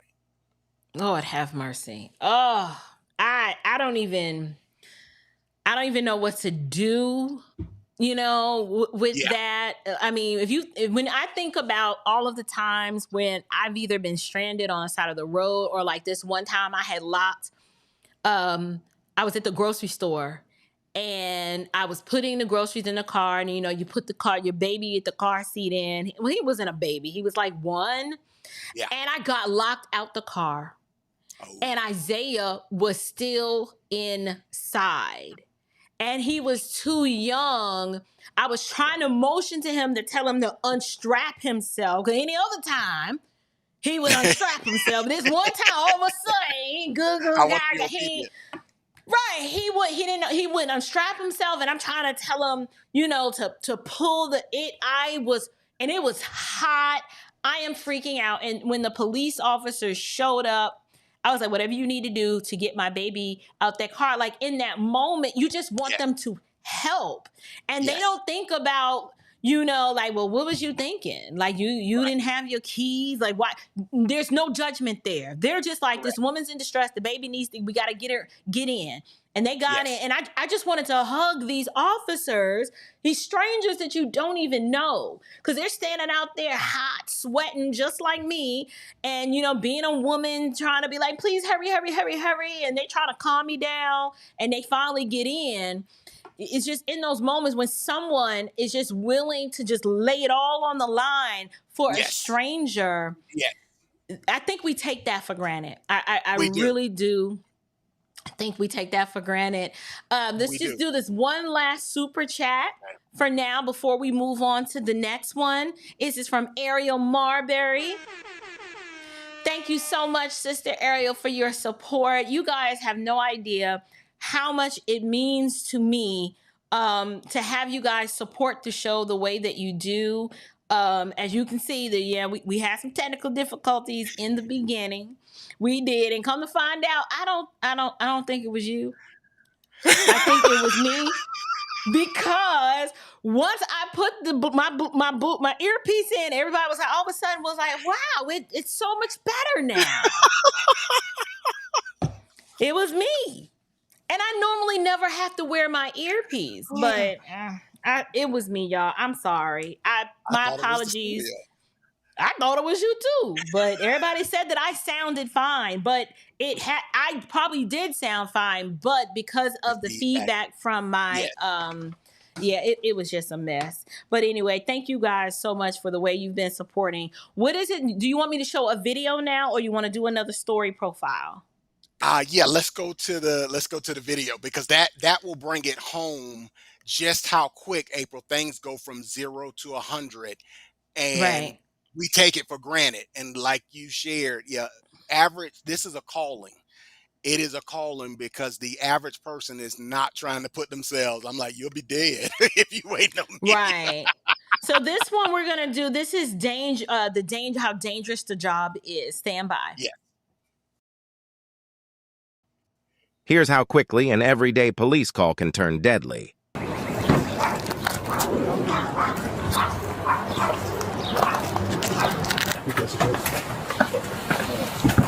St. Paul Police!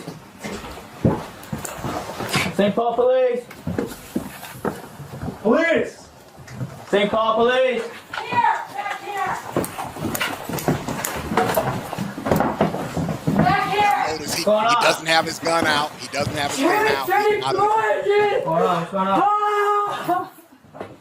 She was turning blue in her mouth, and she was in you okay, ma'am? Hey. Are you okay? What's going on today? She's not okay. I'm okay. Oh God, she's not okay. Did you take any drugs? No. Hey.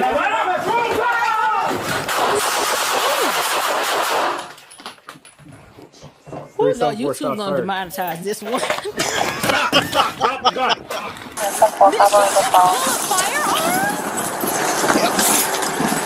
Call the police? You call the police? Anything going on? You don't know? Huh? I don't know. I don't know. You tell me. You live here? Yeah. Where you live? Trying to go somewhere.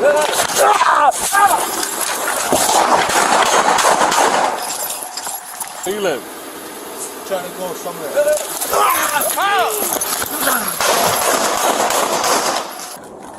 Sir, you could have. I should have watched these before. I don't think I watched these. I had them playing in the background. I guess I was. I'm like, wait a minute now. You don't even have time to. I was just like, wait, what just happened? She's like, oh, she's not okay. Next thing you know, she pulls out a firearm. Did he pull out a knife? Yes. Yeah, he stabbed both officers. That's New York.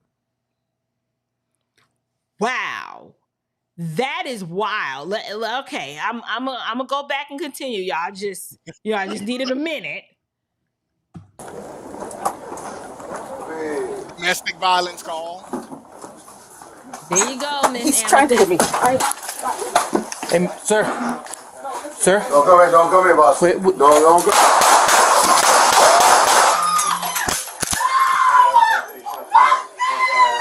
You got an AR.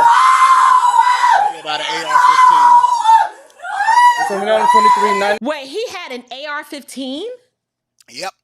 That's why he never, notice he kept half of his body, but behind the wall. Right.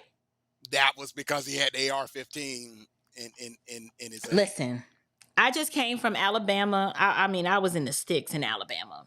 Visiting my father-in-law, and we take our pistols everywhere we go, and we out in the country, so we just popping off shooting some water bottles. Listen, if you've never discharged a weapon, it is not easy.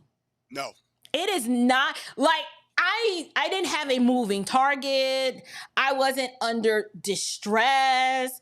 But the idea that I'm standing there and I'm trying to shoot a water bottle, I did not want to pull the trigger because the power and the kickback from it, I was just, but I can't imagine being in a situation like this. You don't have time to be like, I don't want to pull the trigger. Like, it's either you or him. Right, and, correct. Oh my gosh, that is insane. Like, we allowed my 6-year-old, my 14-year-old, to just do some practice shooting or whatever. And they were like, I don't see how people, purposely, unless they are in danger, can just pull out a firearm and just shoot somebody. Yeah. Like, my son was like, you gotta be some kind of crazy. He was like, this is so much power in your hand, and if you're not handling it responsibly, somebody can get hurt. And he was like, the idea that people are just on the street with no regard for the humanity of others, and they'll just shoot you all willy-nilly. He was like, that is crazy to me, Mom. He was like, now, I don't have a problem shooting nobody if I have to protect you or my sisters. But he was like, just to be shooting. He was like, yeah, I can't. He's like, I can't do that. And take this into thought, April. Now, mind you, yes, they do go through several hours of training, but they're going into a home they haven't been in before. They have no idea this is happening in real time, and that's why the body cam footage is so important. Because remember, they don't know. They get a call. The call was that the husband was beating the wife. You saw her run out. Now, she doesn't say he has a gun, which would have been helpful. It would have been nice, right? Right. She ain't say nothing. Right. So you want to, let me continue. I'm sorry. I got distracted. I got one male subject down. He has an AR-15. Where you going? Take your hands out of your pockets. Take your hands out of your pockets. Take that knife out. Take your hands out of your pocket. Take your hands out of your pocket. Take your hands out of your pocket. Huh? Can you put the knife down? No. Put the knife down. Put the knife down. Put the knife down. Now. Put it down. You're gonna get tased. Taser, taser, taser. Oh, he missed. Ineffective. Put it down. Put the knife down. Dude, come on. Put it down. 19 shots fired. Shot fired. Okay, wait. Look, little Hugo looking dude. Right. The taser, they missed him, right? No. He didn't drop? No, I'm going to do a whole video, April, on the Support Our Shields channel, because you hear these experts spout off about, well, they could have tased, they could have used non-lethal methods. They hit him. Well, he has on a shirt and 2 jackets. And he's not small. So, right.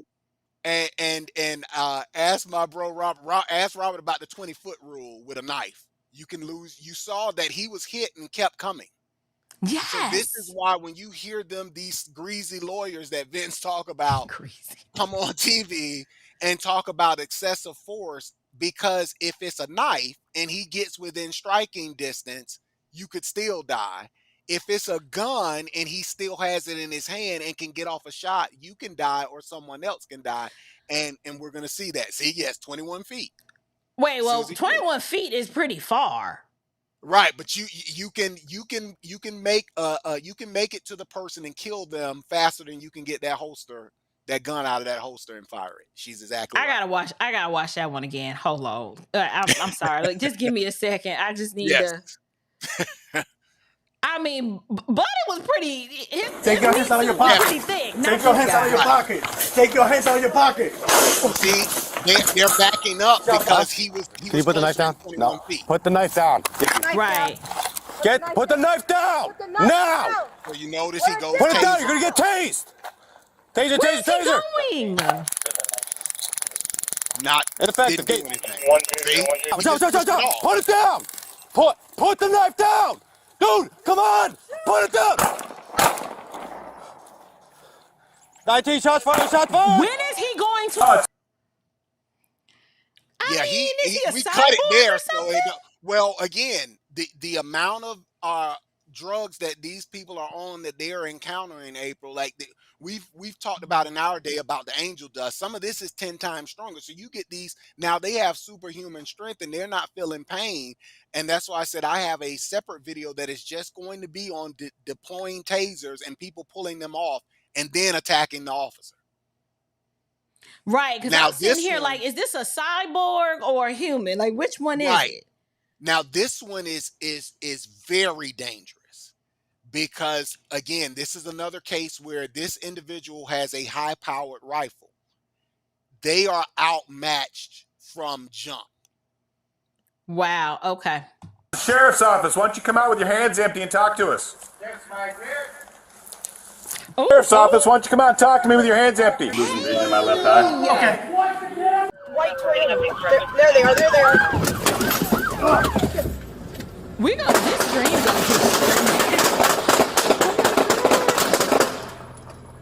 That was the Amazon shooter in Ohio. There they are. There they are. Oh, shit. He's hit before he got out of it.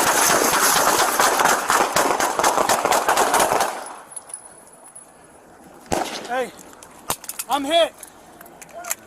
He never got out of the car. Well, hit before he got out of the car. Jacksonville, Florida. What the fuck? HQ November 157, I've just been fucking stabbed. Drop the fucking knife! Get on the fucking ground! I'm trying. She's just saying the F word a lot. Shots fired! Put that fucking knife down right now. Get on the ground! Get away from that knife! Oh my lord! Jacksonville. Can you talk to my officer here? Can you show me other hands, sir? Just so I'm safe? No. Okay.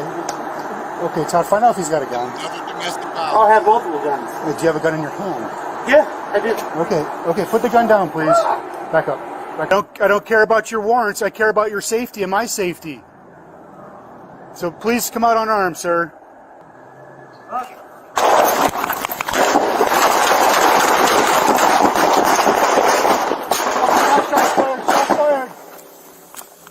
Todd, you good?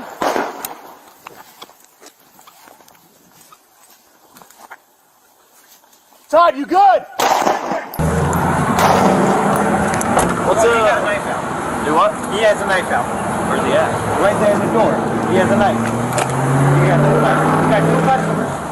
$38. Talking some more units. He's inside. He's got two knives. I've got customers in the store. Hey, come out. Move, dude. Come out to me right now. Get down on your knees. 81. Hey, get down on your face. Get down on your face.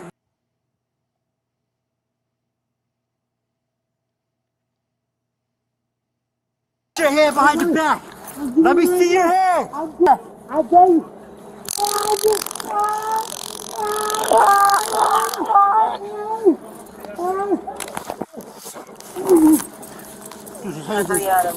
Get your hand. We need an additional here across the street for. Put your hands up! Put your hands up! Put your hands up! 3 Adam, shots fired! Shots fired!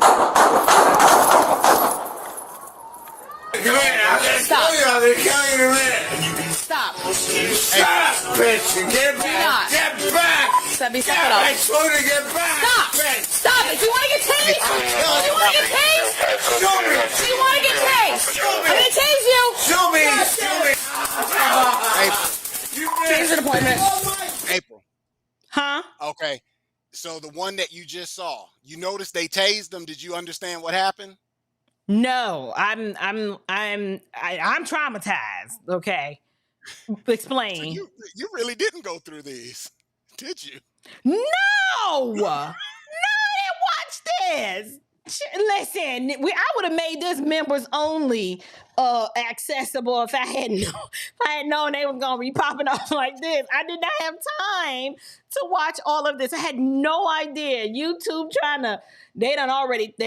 they sent me a nice little friendly note to tell me it was inappropriate and unsuitable. So I'm just letting y'all know. I appreciate y'all supporting the channel in other ways because YouTube, yes. But go ahead. So he had a MAC-10 in his pocket, machine gun. So that's how the officer got shot. Even though they were trying to tase him, he still was able to get his hand on that trigger, and one of the officers were shot. Yes. This one that you're seeing here is another one in Connecticut where this is a female officer by herself on a domestic violence. Wait, what? No. See, okay. That doesn't even make sense. Yeah. Why are you on a domestic violence call by yourself and you're a female? 30 deputies short. Yeah, it looks like I'm about to find a new career.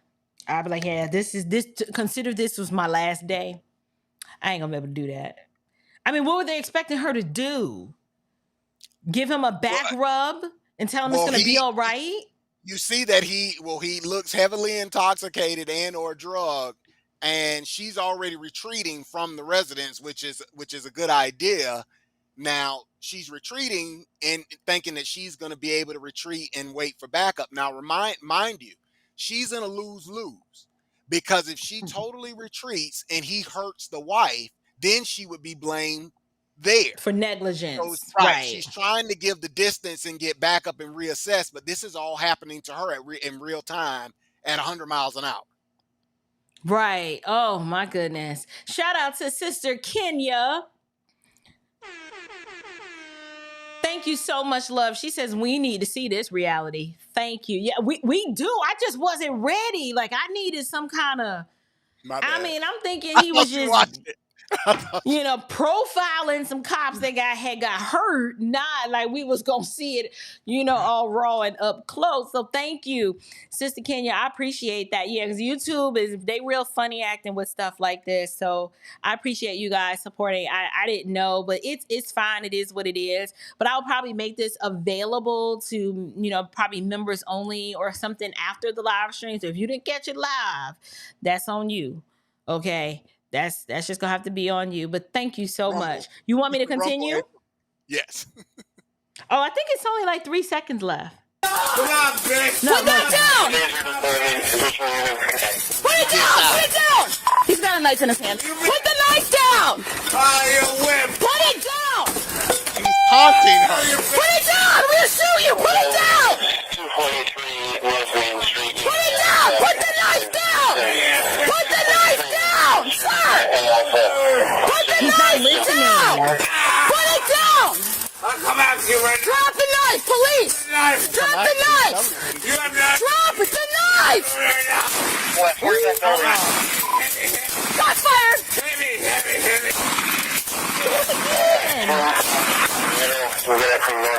Shots fired. Multiple shots fired. Like he would not stop. Can you put that down, please? What? Can you put that down, please? No. Call your fucking. Back up, come up hot. Stop. Fucking.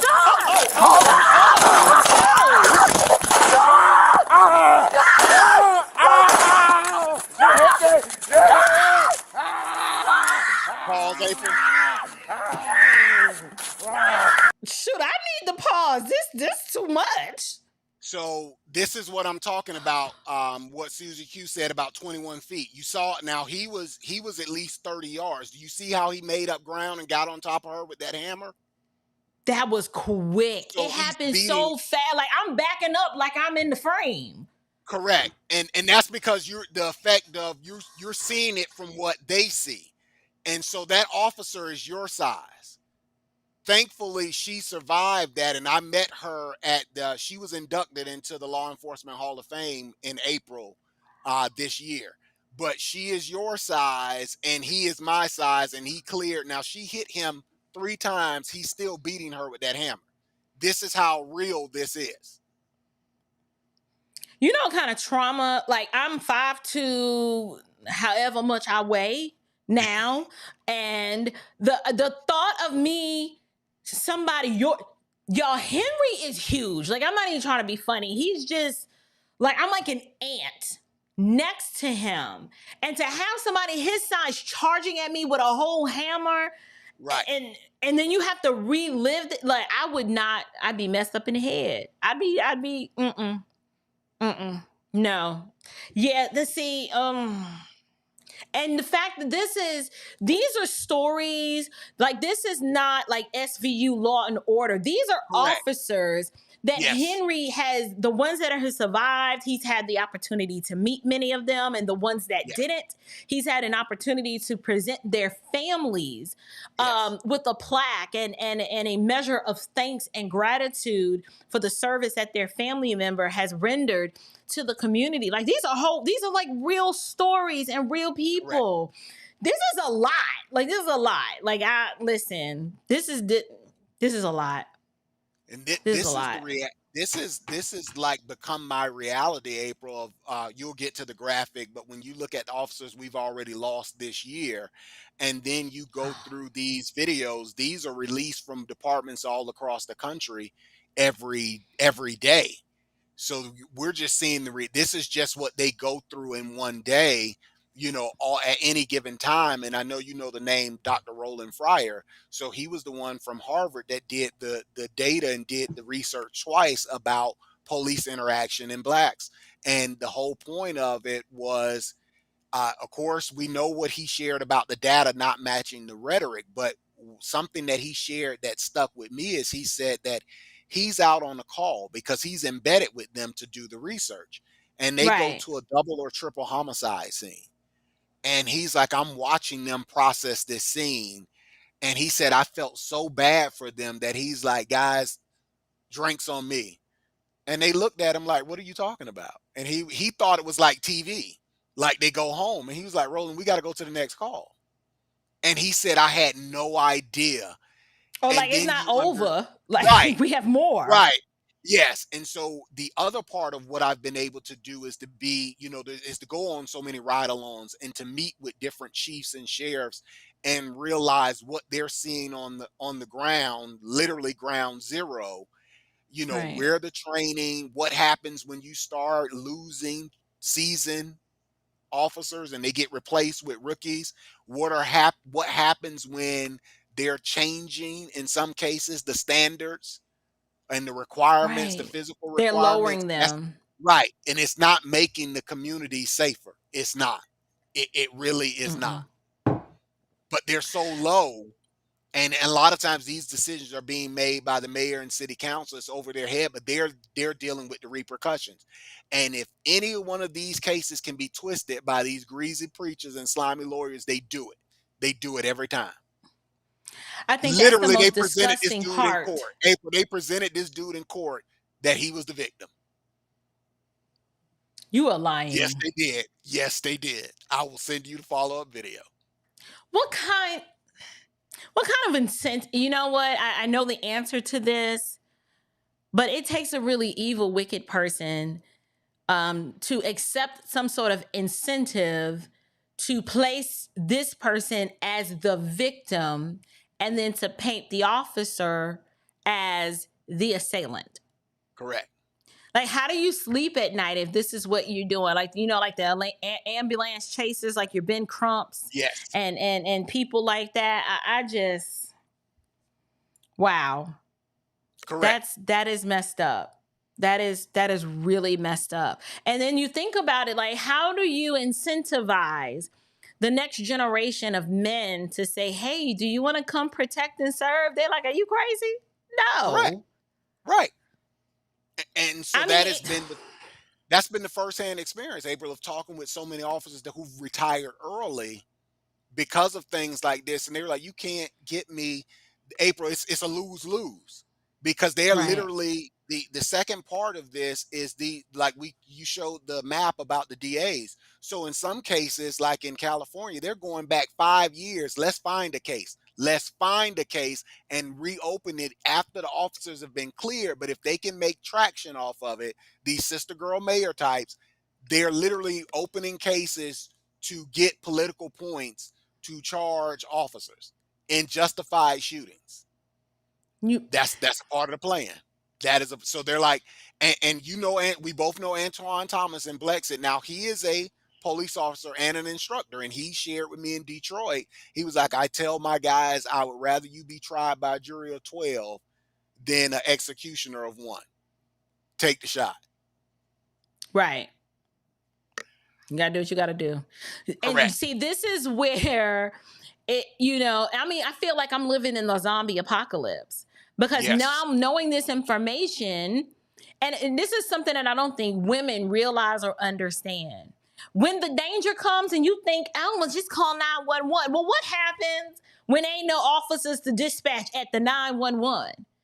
And you are by yourself and you need help? Like, what are you going to do? You're just, what's your solution? What's the plan? Because the help, there is no help. Like, if it's like, this is literally like living in the zombie apocalypse. Now, babe, I understand why you got so much heat packed up in this house and all kinds of nooks and crannies. I get it. Right. That's my brother. I get, because at first I was like, is somebody coming? Why do we? But as a man, he's like, I got to protect myself. I got to protect my family. Correct. So, now, April, if the audience, grasp this is multiple. Now, the Fraternal Order of Police in LA had said this 2 years ago about for tourists not to come because they can't protect them. And Chris sat there. She said, did he just say what I thought he said? I said, yes, he did. I'm like, because he knows they're dealing with the numbers every day. The part that will wake you up is this is conversations that I'm having with chiefs and sheriffs all across the country. That is why they agree with what Robert is doing, because they know the numbers aren't there, April. Because you make that call does not mean they're going to be able to get there in time. They don't have the numbers. Or at all. Right. Or at all. Correct. Or police resources are spent being dispatched to grocery stores, right, to calm down a wild orangutan who's mad that they won't let her return her bouquet of flowers. Like that happened. Mother's Day weekend, I was at the grocery store, and did I tell y'all that story? She bought a bouquet of flowers and then decided to go to another grocery store and saw that the bouquet she bought was inferior to the ones that the other Kroger had, and wanted to come back and return them. And they're telling her, ma'am, like, you know, flowers, it's kind of like all sales are final. She wanted to stand there and argue with these people, demanding, I want to see the policy. And they're showing her the policy, and it still wasn't good enough for her. And this woman called the police and waited there for 40 minutes for them to show up. And the whole time while she's waiting for them to show out, she is running her mouth, being loud, just acting stank and foolish. And it was it did not matter what the manager and the customer service clerk was trying to explain to her. She wouldn't get it through her thick head that she wasn't getting her money back. The police finally show up. And you know, the manager is telling her, ma'am, what do you think the police are gonna do? Like, this is our store policy. Like, you have no leverage here. Lady, go home. Take your little sorry wilted flowers that you picked up. You picked these out and paid for them. These are your flowers now. She refused to calm down and leave. You know, they had to usher this lady out in handcuffs over a bouquet of flowers. Like, this is where police resources are spent. Correct. My tax dollars were at work trying to deal with her retarded behind. Yes. Correct. All right. We just got a few more seconds left. You want to press play? I'm scared to see what's next. I'm going to warn you. There you go. It's your time to Seattle. Gun.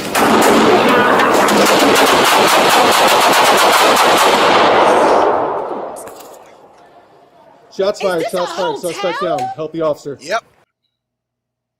All right. I'll explain what happened to you there. All right. You notice it. So that is Seattle police. Now, did you notice the officers came out of the hotel room? Yes, I noticed that. He was outside and they were on the inside. Right. So I'll give you the background. He thought he was there to have sex with an 11-year-old and a 7-year-old. You are kidding me. I am not. And so it was a sting. And so that's why the cops, he thought the children was in that room. And so that's why he was coming in. They were waiting on him. They didn't know he had a firearm. And the first shot was the shot he got off. In the hotel. In the hotel, correct. And so now what was he going to do if that were children there and he was coming there with the gun? Right. Right. This Father, is correct. This is our reality. This is wild. This is wild. Okay, so we have that one.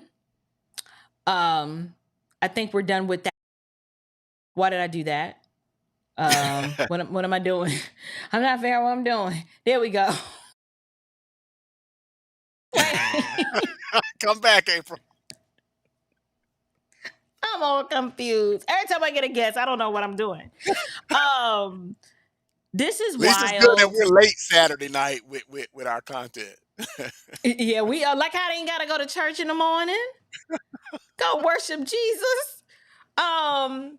I think that this is concerning. This is concerning to me because if you think about the environment surrounding policing and all of the rhetoric about, you know, we need responsible police reform, what is there left to reform? Right. You've decimated police, you know, municipalities all over this country with your wild and crazy lawless rhetoric. Like the idea that you're going to dispatch a social worker. Like, I will never forget, I heard Fonnie Willis advocate this retarded foolishness. Correct. I was like, wait, what? Ambassadors. As many people. Community ambassadors, April. What is Community that? ambassadors. Listen. Why do these intellectuals, the intelligentsias, why do they believe that they have some new novel approach to just dealing with old school, just ancient wickedness? Like, there are no new solutions for sin. You live by the sword, you die by the sword, right? Correct. Like the police bear the sword in vain to restrain the lawless and the wicked doer and the evil. Like, I don't understand why they think they can just reimagine. I heard her use that term. I was like, this Marxist-minded, melanated. Correct. Oh, I said, see, I see you right there with that language. Yes. When she talking about reimagining police, I'm like, no. It's a script.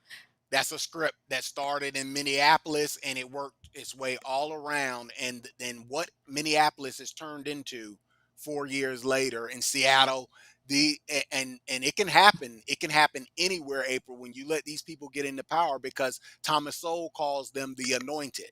So they really feel that they're on another level above us. They do. And again, they have private security. And it was what I shared at the end of the video that you said I opened up a clip on. They will never live in these communities. They will never live. It's rules for thee and not for me. They will never live in the hells that they create. And yet what you tied into last night is we're the dummies that keep voting for them in our communities literally get worse. And we think that it's going to get better. They don't live there. I was just about to say that. I was just about to say that. Like, why do we continue to hand the reins of power to these people? Why do we do that? What, like, something's wrong. Right. It's that cognitive disconnect that you talked about with the dude at the cognac with the cigar and cognac the other night. Right. I mean, like, this, she won her primary. Correct. Fonnie Willis. And I'm talking about Atlanta is rife with so much crime, and she will just get up there and lie and say that the numbers are down and she's clearing out cases. Like Fulton County Jail are not sending drones up to the jail to bring weapons and drugs and all. I mean, it is wild down at that Fulton County Jail. But I think it is done on purpose. Yes. They literally want to destroy the fabric of these communities and then gaslight the people to make them believe that I'm fighting for you, right? Like, I'm here. Like, they come out, they'll do a little book bag giveaway or something foolish like that. You know, she'll spend your money on swag for her. Right. But they lie, and all of these pulpit, godless goon, prosperity pimps will stand up there in front of their church, do a press conference, trying to convince the people that they need to support her. And just like some mindless maniacs, we go to the polls and be like, Fonnie Willis. We just press the button. Yes. Yes. And we do the same thing for the police chief. Correct. And this is what you get as a result. They have literally drug these cities down to the lowest of the low. Correct. I mean, the definition of insanity is doing the same thing over and over and expecting a different result. And again, everyone, so I'll take it back to what you realized at 15. And you were like, I'm getting out of here. And so I was having the same conversation. The reality is everyone does not have the economic mobility to get out. But I'm like, April, they'll be better. Oh no, we didn't have no money. We was broke. We didn't have it. Listen, trust me. The sacrifices my mama made with the money she didn't even have, just so I could leave. And I mean, I got a scholarship, but it wasn't a full scholarship. Yes. And so she had to play for a lot of funerals. It was a lot. It was a lot. I mean, moonlighting as a church musician, playing for other churches, in addition to her day job, just so she can get me through and to graduate. It was wild. It was a sacrifice for sure. Yeah. Yes, and I mean, April, you might be better off in a trailer in Montana somewhere than to deal with what you deal with in these cities that have gone totally berserk. All of that, but one, the one of the officer I told you, the 5'2" officer, that's 2024. That's this year. Except for that one was last year. But this is happening every day. You know, a trailer in Montana they don't sound too bad. I could get used to it, you know. I mean, it's kind of cold, but I mean, I figure it out. What other I mean, I hear Idaho is pretty decent. And sadly, Idaho has lost 2 officers already this year. I'm scheduled there later on this year. Yeah, I mean, Really? South Dakota has lost an officer. Wyoming has lost 2 officers because you said earlier, April, about the spirit behind it. And so when you just allow wickedness to reign and you glorify it, you know, and it spreads, we're having incidents in places. North Carolina has had what, seven officers shot. I know we had 4 killed in May, but I believe North Carolina is leading the list, if not Minnesota this year already. Yeah, So basically, you every month you pull and find out how many officers have been killed or injured in the line of duty. Is that it? Every 48 hours, unfortunately. I go on Oh, Officer snap. Now website, and if you go to that graphic, because literally it's down to that point that where we're at 2 to 3 days, you're going to have another officer show up. So, for example, when Is you this keep no? Wait, this is that's the not resume. it. Yeah, we passed it before. No. Go back. Keep going Hold back. on. There it is. Okay, 73. We've had 73 officers killed to what are we, June 29th? Yes. Yeah, so we had 138 officers last year. That's for the entire year. We're already at 73. Wow. And we're not even in August yet. Correct. And if you look at states, Texas, North Carolina, New York, the darker the blue, the states that you see below that are gray have had no deaths. Right. You notice you don't see a lot of gray. No. Now, surprisingly, South Carolina's gray, but Texas is so dark, and I'm thinking it's a border state. Yep. And so they're probably, coming through the, that southern border right there. Arizona's a little darker, but not as dark as Texas. Yep. Is that the state below Washington? Lord, my geography. Is that Oregon? Oregon. Yep. Right. So Oregon, Nevada so far is okay. What's that above New Mexico? Is that Utah? That's Colorado. Colorado. Lord have mercy. I ain't even gonna ask. I ain't gonna tell you where I thought Colorado was. I'm not even gonna tell you. I'm so ashamed. And I'll be getting on my girls. I'm like, what you mean you don't know where all the states are? I'm like, wait, Colorado? I'm thinking Colorado. So you see where South Dakota is? And the North Dakota. I always thought Colorado was next to Idaho. Because I'm thinking it's cold.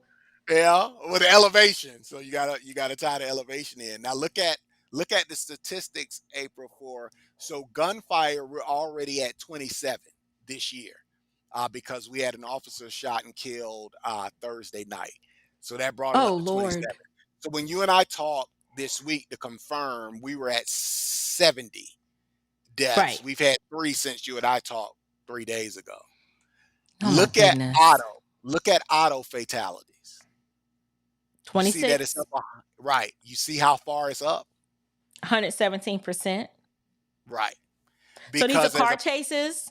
These are car chases, and these are officers being struck on the side of the road because, again, a part of the restorative justice and not doing as many traffic stops and not having as many officers to patrol.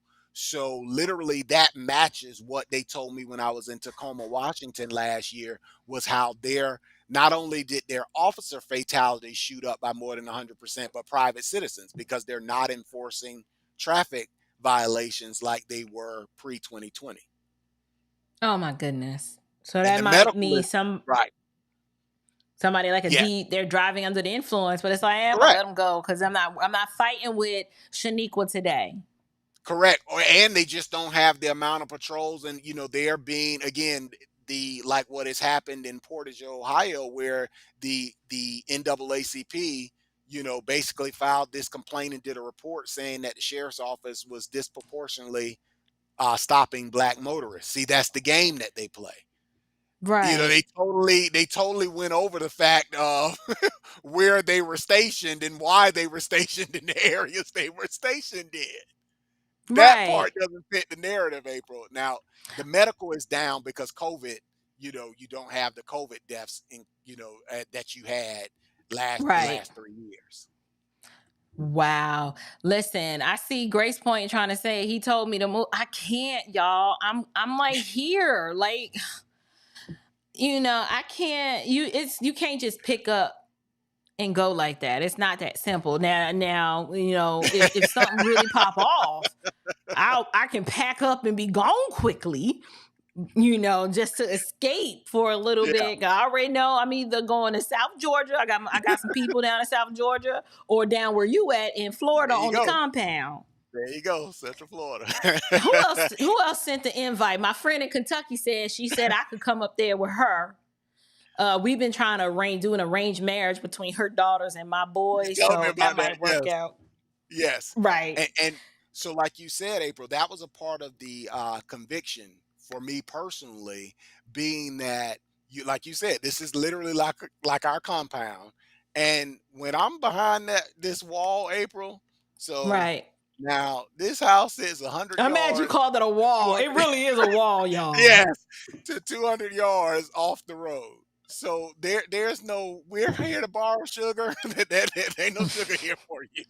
So if you literally come 10 yards in, if you were dumb enough to go past that gate and you see a sign, I back the blue. And you go another 50 yards and you see a sign says, I support our shields. Now you get another 50 yards and you see a sign with a scope and says your decision has been made. That's the last thing. Oh snap! The Amazon man must be like, listen, you need to come to the post office. They don't. Yeah, they just leave it at the gate. They just leave it at the gate. I just send a drone. Yeah, they're not. Girl, they don't come to the gate. Wait a minute. Did you just say you send a drone to go pick up your packages? Well, it doesn't pick it up, but I just look to see if this is something I need to get now, or it's. You like have. Wait a minute. I'm preparing for a whole different. Phone. You send a drone to go just to look and see? Let's check it out. Let's check it out, April. I'm like, yeah, we'll go through that. It's fun. I want that life. Yes. Now, but my neighbor, who is a Marion County deputy, April, he's out patrolling now. And that's ties into my passion about this, is because, I'm not worried about anything outside of these 5 acres, April. You come here, you've made the last bad decision you're probably going to make in your life. Yeah, you may want to rethink this. Right. Now, he doesn't have that luxury because I'll see his lights possibly from across, from across the range coming in at 3 o'clock in the morning. And I'm always breathing a sigh of relief when I'm up that late, because I'm like, he made it home, because he's going out answering those calls that we just saw. Right. And you don't know, any one of those calls can be your last. Auntie told you to move. Auntie told you to move. I can't. I be trying to tell him, my nephew, I can't just go. I can't. He be looking out for you, girl, though. Listen, this I guess it's kind of I guess it's a good thing that I didn't know. I'm scared. I don't think we can watch the other videos. Oh, that was the extreme. Now Jonah, That's it? Yeah. The Jonah one, you may want to pass on that. Pass on Jonah. Watch that offline, but you will see why I have to go there, because in his situation it went 0 to 100 and he did not make it out. Now the other one, the orangutans, it will support what you're saying of how the cops are tied up with stupidity, and why then when you have these calls, you have the citizens left exposed because they're dealing with orangutans. Well, let's go ahead and watch that, and then we'll probably close out the show. Okay. So hold on. Do you have an ID on you? Because they want you trespass from the store. So provide this deputy your information, and you'll be on your way in just a minute. We're here. So how can we help you? I don't need your shit. I need you to go get my dogs. No, you're not? Okay. Thank you. Hold on a second. No. I want to explain something to you real quick, all right? Hey. So you calling 911 like the way you did? Did you get their IDs? All right. Yeah, we do.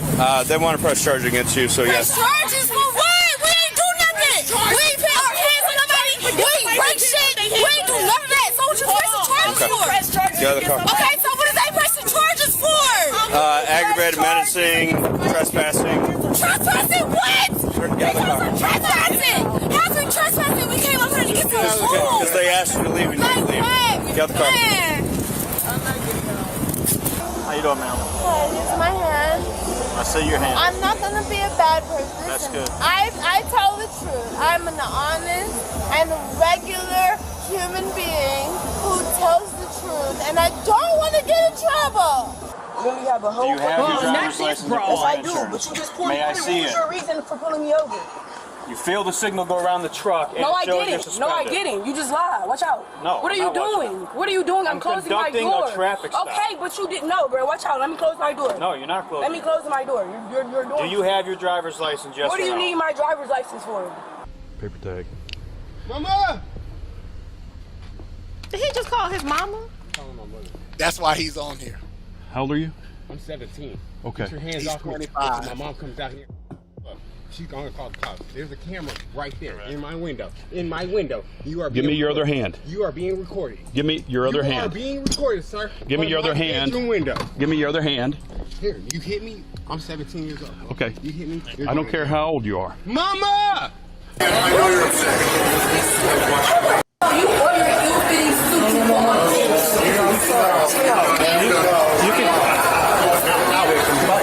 You mad because your suit don't fit? I don't want this ass wall.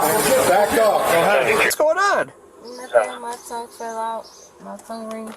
Your tongue ring? Why'd you jump outside and talk to you? You live here? No. You have ID on you? No. What's your first name? Denial. What? Whoa! Wait a minute now. Wait a minute. I'm still. It's something about them darn lashes. I think. You know, I am so not a charismatic. I'm just not, right? But it's something about them darn butterfly caterpillar lashes that come with this that orangutan spirit. Why they all wear them? Yep. You're seeing a trend? Where are you going that you need these on your eyes in the morning, in the cool of the day, with your hair tied? I'm so tired of earth. I'm so tired. Oh Lord, I just want to go to glory. I'm so tired of earth. This is how I know I'm getting old and my patience is running thin.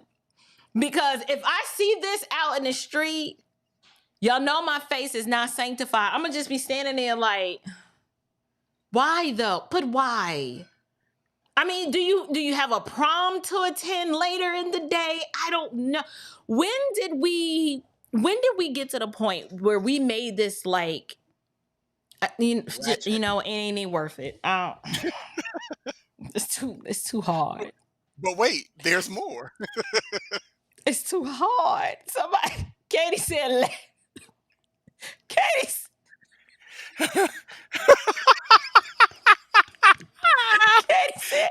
lashes look like a question mark. No. Katie, that's somebody's daughter. This is why I don't want to earth no more. This is why. This is why we can't have nice things. Right. This is why.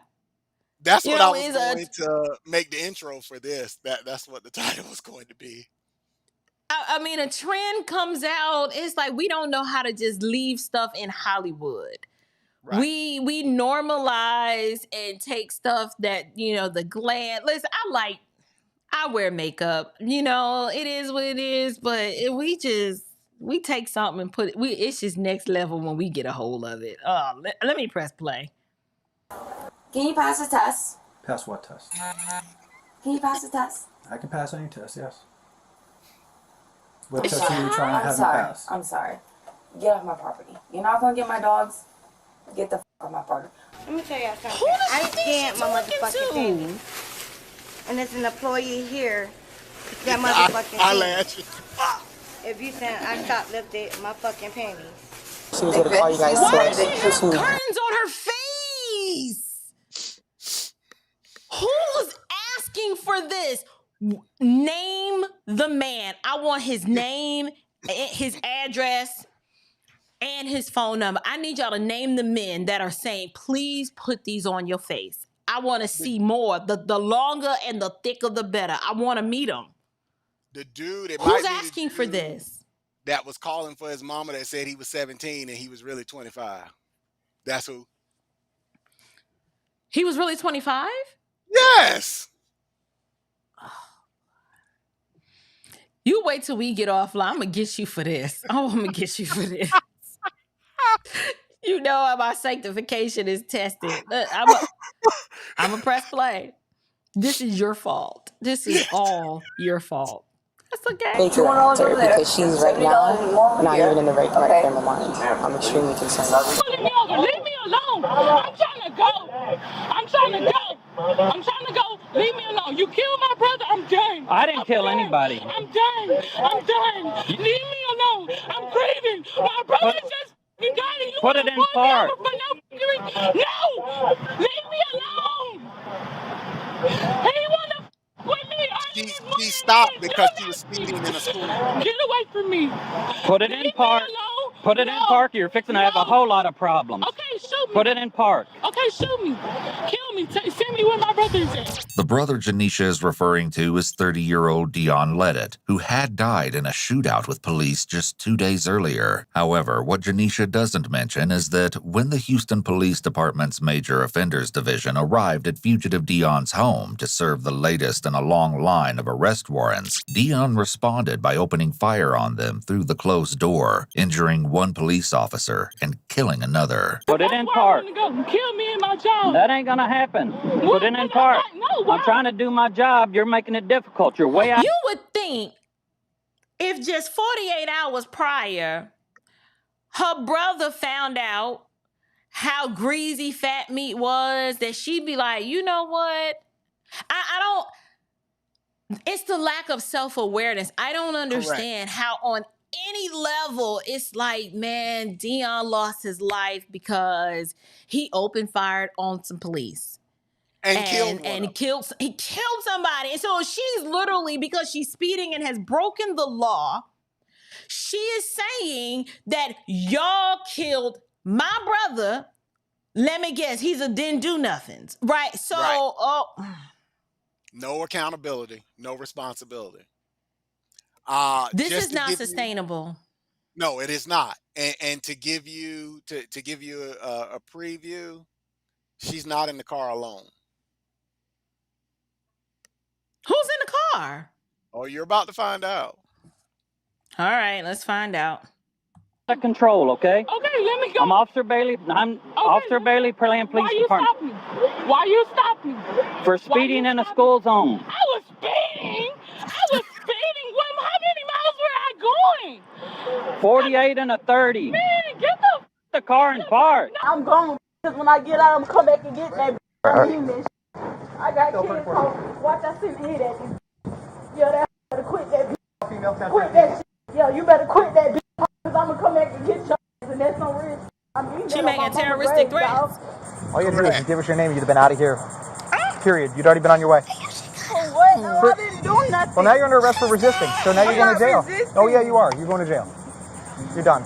We gave you enough opportunities. All you had to do is give us your name. You wanted to play games. So, want to play games? We'll play games. We can play games because when I get out, ain't gonna never stop. I want him to kill myself in that. All right. Well, now you're on suicide watch. Y'all, I'm gonna give a no suicide watch, bitch. Watch, I send a hit to this hoe. I ain't gonna never let that shit go, cause I don't bother nobody. Bitch, better call her grandkids, all that shit. Cause I'ma send a hit, follow that bitch from work, all that shit. Stop playing with me. Stop playing with me. Stop playing with me. 34, we're good. She's just got a mouth. This is my car? Yes, ma'am. I already read the tags, the VIN. Some tags match. Match what? The vehicle. Okay, so y'all finna, is this for my car? Yes, ma'am. Why are y'all towing my car though? That vehicle just ran from me. I tried to initiate a traffic stop. Are you sure that is my vehicle? Yes, ma'am. That's what we said, the tax match. Why they always Tax got match. Ain't no way they don't know what's that is my car. Has anyone been driving it? No, they have not. No one's been driving it. That's weird, because when I pulled up, it was backing into the spot. Yes, I was backing right there. Here's the deal. I'm the shit super. Stop wasting my time and our resources. Stop wasting our calling 911. Don't gang up on somebody else, you racist. If you call again, you're gonna go to jail. You work for me, you. For you. This is what the you do. You're a civil hell. Got Get it. the out of here. Get off my yard. Go post up. Go waste your time sitting somewhere else. You're wasting my time right now by 911 Skinhead. over and over again. Over and over and over. You don't work for dispatch, you fat. Wait a minute. She keeps calling them? Yeah, she had called 7 times by this point. She's calling 911 because her dog got away. This is in Florida. I'm not making this up. So she is January initiating contact with police by dialing 911, not once, not twice, not 3 times, 7 times, 7 because her dog got out, not animal control, not and has the nerve to have an attitude when they show up because what? Yes. They're racist, skinheads. On what basis is this assertion being made? She's going to tell you that. She's going to tell you that. All right. No, beat him up. Bro, Stop. Get him out of my crib. We're working on it. You gotta tell us what's going on. I ain't gotta tell you Does shit. he live there? Crib. You live there? Who all lives there? So I'm who lives breaking there? my lease anyway. He has put himself in a dangerous situation. Who, the cop? That one in Ohio. That's Akron. You see all the people standing around? The boyfriend just slammed the door. Remember what Susie Q said about the domestic calls? He does not have control over that situation. Anything could pop off, and you're going to see she's going to make it worse. Oh my goodness. I can't. Ugh. Y'all about to set me. What should you smoke today? Nothing. Why does your car smell like cannabis? It doesn't matter. Yes, it does. I'm trying to talk to you.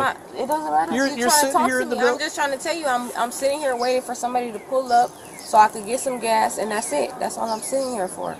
Okay, well, that's it. You don't have to ask me like, oh, you have cannabis. You have I don't have nothing. You could check my car. Can I talk to you a second I don't here? have nothing. What's your name? My name is Mia. Mia. So the reason why I'm asking you, okay? Because I'm sitting right here, right? Can I finish my conversation with you? The reason why I'm asking you, okay, is yes, you're sitting in the middle of the roadway and you're blocking traffic. He's in the middle of but the you're also street. slumped at the wheel, like you're asleep completely.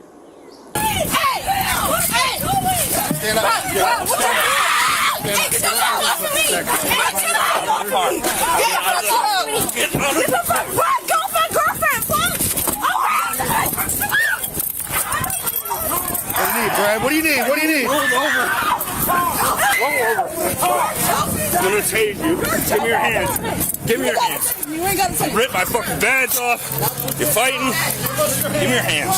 We're pressing charges. And you got my phone. And you got my phone. Yes, I got your badge. I got your shit already. I got your shit. You're going to jail too. You're going to my mama. We ain't do shit Get that one too. We ain't do shit to these people, Let's get these two We ain't do in. shit to these people, bro. Let's go. I'm just squishing my arm. Get up. Where's my shoe at? I'll get it. Ow, you pulling my arm. It's still in the car. Okay, so he's pulling my arm, sir. These things are too fucking tight, dude. Don't fight us. This car. I wasn't even trying to fight you. I was trying to grab purpose. Y'all threw her out the car. Can you take these off a little bit? I'm done. I'm cool. I don't like that. I didn't do nothing wrong. Don't talk to me like that. Sit down, ma'am. I'm sitting down. Look. Is she Don't touch me. I would never. You just did. I don't like it. Never. Look. returning? Seriously? You're not going back in the mall. I'm not going back to this mall. What am I going to go back to the mall for? Oh. Well, I can't leave without him. You can leave without him. You're a grown adult. No, I'm not. No, I'm not. You guys, you can tase me, you can shoot me, whatever. It's not nothing like that.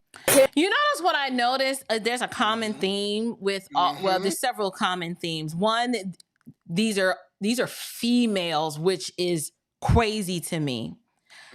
But the disregard, not just for human life, their own life. Like, how many of these women have we heard them say, tase me, kill me, shoot me? It doesn't even matter. Like, just do whatever you want to do. Like, if they don't even have a regard for their own lives, what do you really think they care about yours? Hashtag say their name. You see? When you make martyrs out of criminals, this is what, it's going to keep going. It's going to, they want to be on a t-shirt too, April.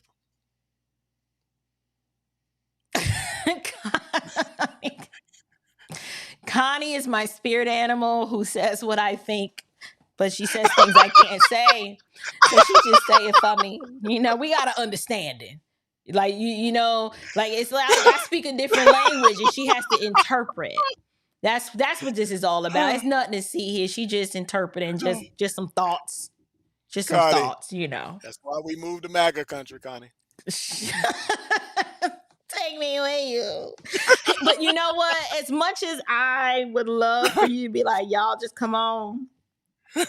I'm also convicted by the thought that I'm like, we all can't run and flee either. True. Because, and I'm not saying that everybody needs to take up this burden. I'm not saying that because you don't see me running to the danger of moving to Atlanta either. But what I think a part of what I am saying is that each of us in our own way have to keep the gospel as our primary focus and recognize that as wild as these videos are and as crazy acting as these people are, there's no level of institutional reform, a medication that you can administer or put these people on to fix or correct the problem, because all of them have the same problem, and it's sin. Yes. Sin is the problem. And in the Christian worldview, the only remedy for this sin and this lawlessness, the only thing that can restrain and arrest a dead sinner's heart and completely revolutionize and change their life is when the gospel is preached to them, and through a supernatural work of the Spirit that none of us can control, something happens. Not to all, because listen, all these people ain't gonna be saved. That's the reality. But we don't know who those people are. And this is why preaching the gospel, sharing the love of Christ to let these people know all this misery that you can't manage, sis. Let me point you to a man who took my anger, my frustration, my rebellion, all of my sinful wickedness, and he gave me a new heart and made me a new creation. I'm trying to balance that thought with the hope that I have in Christ, with the I want to flee and get the heck away from this foolishness, because this is crazy. This is crazy. Totally understood. So y'all bear with me as I'm conflicted within my own flesh that the gospel has to be primary, but that there is indeed something wrong with all these people. And had it not been for the grace of God, had it not been for the restraint of the Holy Spirit, because if you think about how God can remove, when he removes the restraints that, because I honestly believe we're all not as wicked or as bad or as depraved as we could be, because it is literally the power of God that is restraining so many of us to not be as bad as we could be. When he takes that restraint off and just leaves you to yourself, oh my goodness, that is such a crazy that is a terrifying thought. Some of these people, we don't know, we can't decide, well, this one, the restraints have been completely removed. The restraint and all of their sinfulness is just the wrath of God is being revealed against all ungodliness and unrighteousness of men who by their unrighteousness suppress the truth. This is wild. This is Romans 1, if I've ever seen it. Yes. And if I've ever seen it. April, this is what ties into the importance of like Chris K-Dub and some of the other brothers, Kevin and Virgil and Monique. This is why what y'all are doing and how the Lord has brought us all together from different places and backgrounds, because this is why the unadulterated gospel is so important. Because when people play games like we're talking about the pulpit pimps, because believe it, some of these people attend a church and are churchians, like you saw in the one in Marion County that I sent you, where she started praying in all kinds of tongues when she got in the back of that car. And literally there is no conversion. There's no piercing happening. This is evident of it, but they know the dance, they know the lingo. And then when they are confronted with something they don't like, notice all of these have been because they don't like something. This is how they react. Brother, I didn't even make that connection. I didn't even make that, that's exactly it. This is a byproduct of a multifaceted deficiency. It's the matriarchal squalor that a lot of us was raised in. This is the lack of the purity and the veracity of the true gospel of Christ being preached, and instead this prosperity gospel and this therapeutic moral deism that's being promoted instead, that seeker-sensitive. Black liberation theology.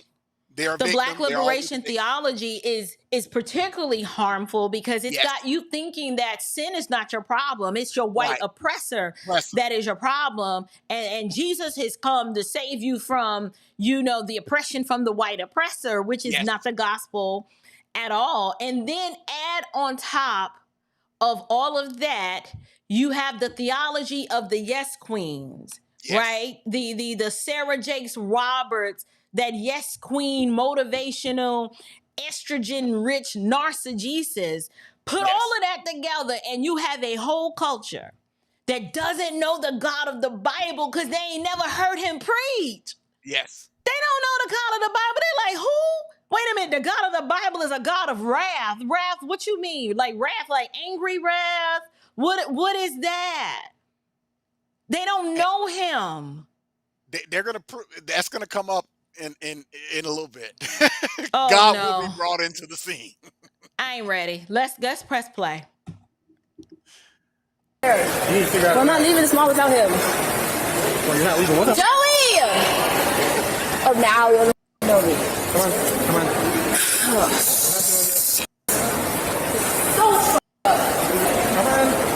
There we go. How hard does this have to be? Mama! Shut your mouth. He won't leave me alone! He's hurting me, Mama! Mama! Mama! Shut your mouth. Mama! He's hurting me! Mama!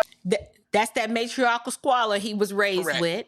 Correct. A whole grown man is hollering for his mama? Mama's off the camera coming to defend him. Wait, yes, she is. Don't tell me that. Yes, she is. She's coming to defend her baby. Yep. Oh, look at that. He's hurting me, Mama! He's hurting me! Stay back in there. Mama, Stay back in there. I don't know, Mama! I didn't do nothing! He just came up here. Stay back there.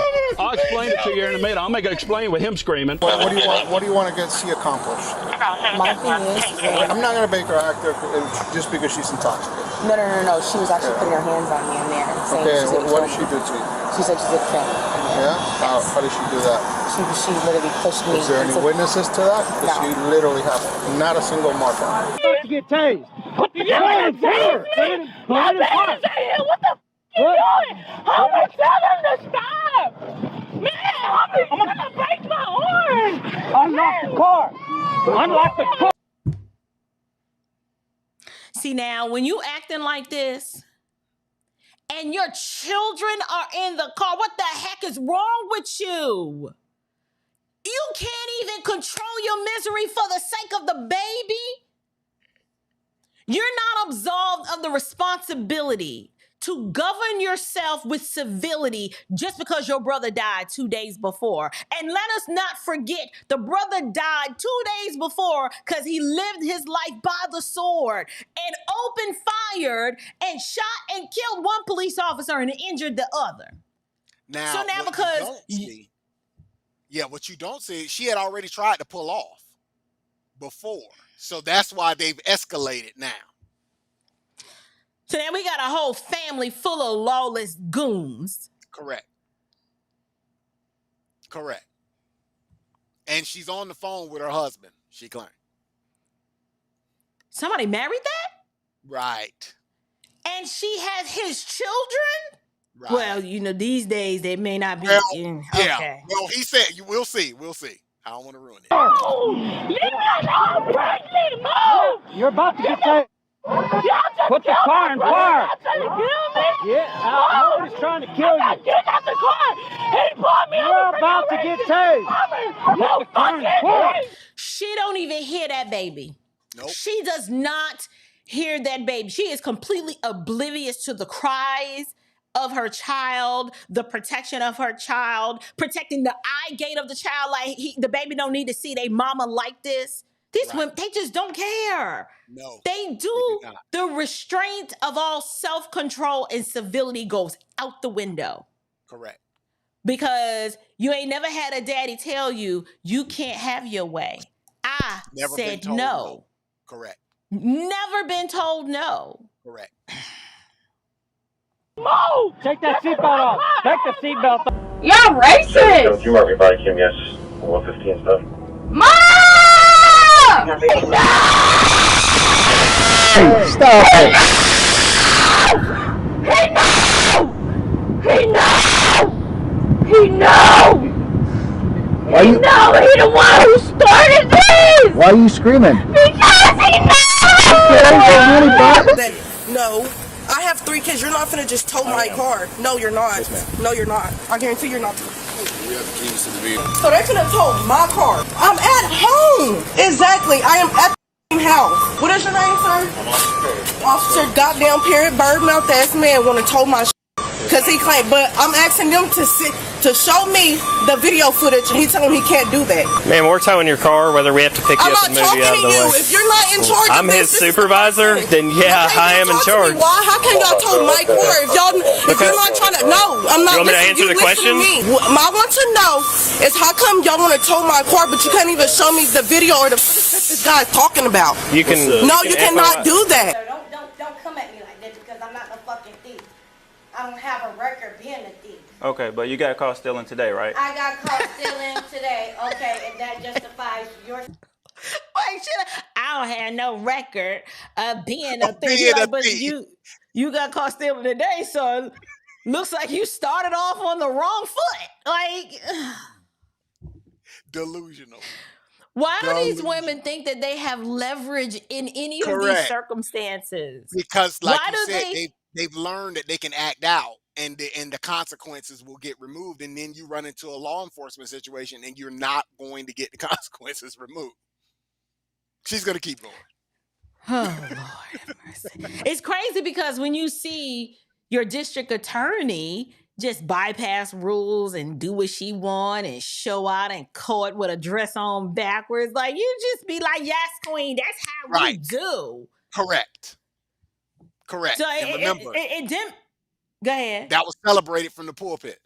Celebrated from the pulpit. So it demonstrates, right, that it doesn't matter the level of education, right, that you are exposed to. You could be a ratchetang from all walks of life. Yes. You can hold a JD degree and a Cracker Jack box certification. It doesn't matter. It all cut from the same cloth. Yes. That's wild to me. And these pulpit pimps will celebrate all of them. He'll in the church, he'll elevate the baby mama when she got one on her hip and one in diapers, talking about we so proud. Shanana, I can't think of a name. And then the ratchetain that's accomplished, that managed to get elected into office, he'll celebrate her and her wickedness and her rebellion too. Like, correct. And these are the men and women that have to deal with this mess that is created. Then, because you unleash the ratchetangs on the community, and this is what happens. So now we got to live under their fury, and then the ones who are hired to protect and serve, they got to put these rabid chickmunks down. Yes. You let them walk over you, let them walk over me, you let them say me, you let them bust my windows, you let them say me as a third. Hey, what's on me to jail? Well, right now you're gonna have some criminal charges, okay? So go ahead and have a seat for me. Well, you kicked another officer and you wouldn't get in the car when I told you to. So you're probably gonna have an obstruction and assault on a PO, okay? Can I get my mama hug? Not right now. I don't think your mom's here right now. Yes, sir. Okay, so how is it possible that that does not exist? I never said that, sir. I'm telling you that name doesn't exist. Okay, all I said was I apologize for resisting the whatever you want to call it. Okay, so back to the bottom line. Is that your name, yes or no? Yes, bro. Don't talk to me like that because you don't know me. Don't talk to me like that. Listen. That's not what I'm doing. That's not what I'm doing. It's all right here. It's all right here. From the very moment you walked out of the door, it's all right here. So I don't have to argue with you. No, but you're sitting up there saying that now I want to report something. That's not what I was trying now to report something. I'm now telling you how because convenient. of what just happened. How convenient. What do you mean? That's why y'all crackers been getting killed, because y'all don't know how to motherfucking... You heard it? Yep. I don't give a f***. I hope you die, ho. Kiss your mother with that mouth? My mama dead. What you talking about? We don't know you. Okay, and I don't know you, so back up. No, I'm not going to back up. You're in a car that fled from us. Stop talking to me. Get out of the car. No, I'm not getting out of my car. Get out of your car. No, yes. he's telling to this man. Get out of the car. Get off of me. Get off of me, okay? I can move by myself. Get out. Get off of me. Get out of the car now. For what? Get out of the car now. No, they got the damn keys. Get the bro, get out. 117 vehicle owners fighting. Get off of me. Bro, get the off of me. Keep your hands behind your back. We're resisting. Ow. Get off of me. Oh. Get off of me. Get the off of me. We're resisting. Bro, y'all, it takes 3 y'all. Look how little I am. Get off of me. Ain't nobody resisting, bro. A female fighting us. I am not fighting y'all. Go ahead and put a brochure on This is me. the definition of fighting the police. Bro, wow. We're curious what that is. God This is damn, it. this man gonna pull it on me. Oh, I did something to my knee. Yep, me too. I don't know. Off of me. I can get up myself. Guess what? We have to come up here. Come up here to Red Crab. Come up Relax, here. Right ma'am. Come up here. Come up here. Come up here. Cause the bitches inside think it's funny. Every hoe Relax, inside Red ma'am. Crab, Stop they think pulling it's away funny. from me. Every hoe inside Red Crab, they think it's funny. You just bit me. She did it. You not okay now? You just... Hey, now you caught a felony. Good job. All right. How long do you think I'm going to be in jail for, huh? A couple months? Mine too, dude.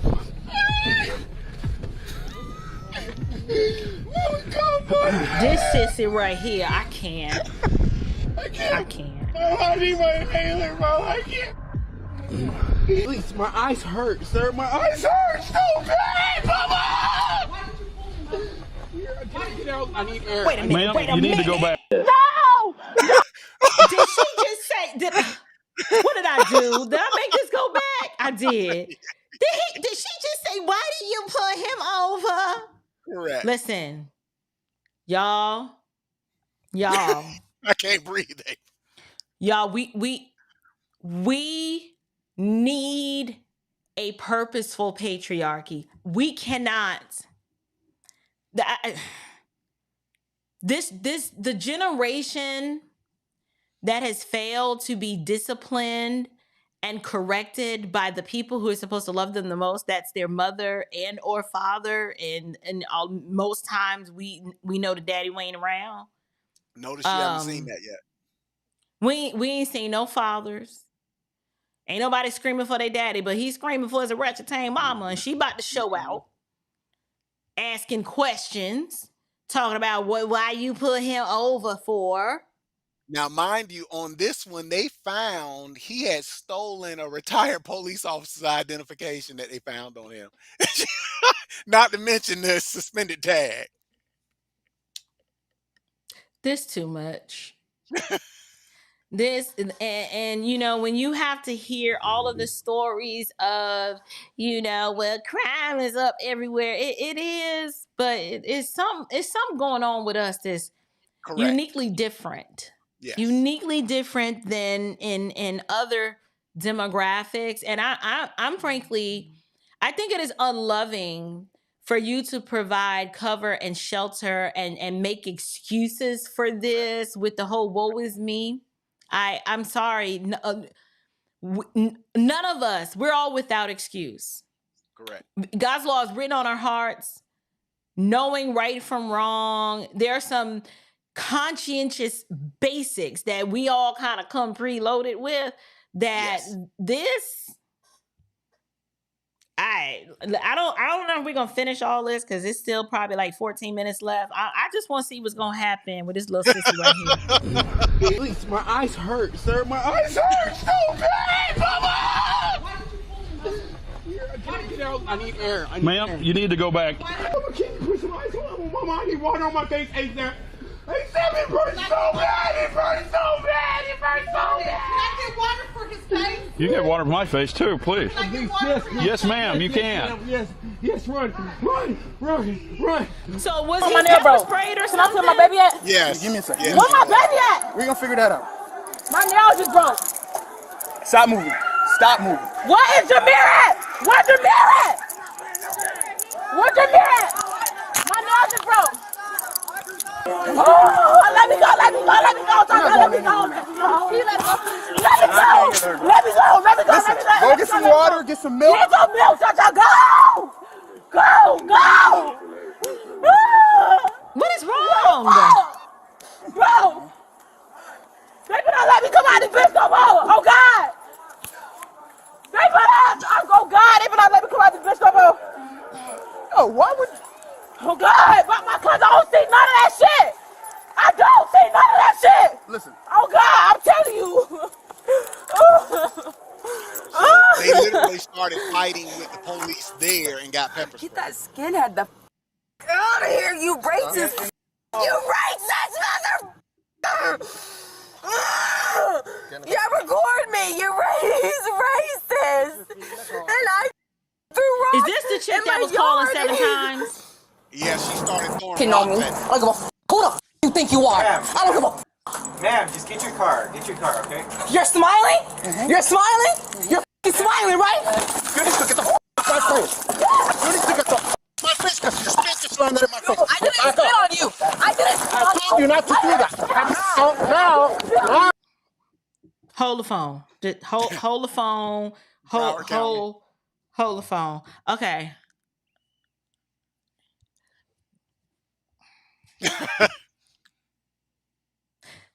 There's something uniquely demonic about this. When you can literally spit, strike, punch, or kick, and then immediately after that say, I didn't do that. Correct. She was like, I'm Now, sitting here like. Remember, she called on her mother. And because they wouldn't Baker act her mother is when she caught the attitude or ratcheting behavior. Who have mercy. And flipped it. Flipped it. You see how quick that flip? They always flip it. They always flip. Listen, when I watch stuff like this, it makes me want to go and like hug and rock my boys back and forth and say, if you ever bring home somebody like this, I swear.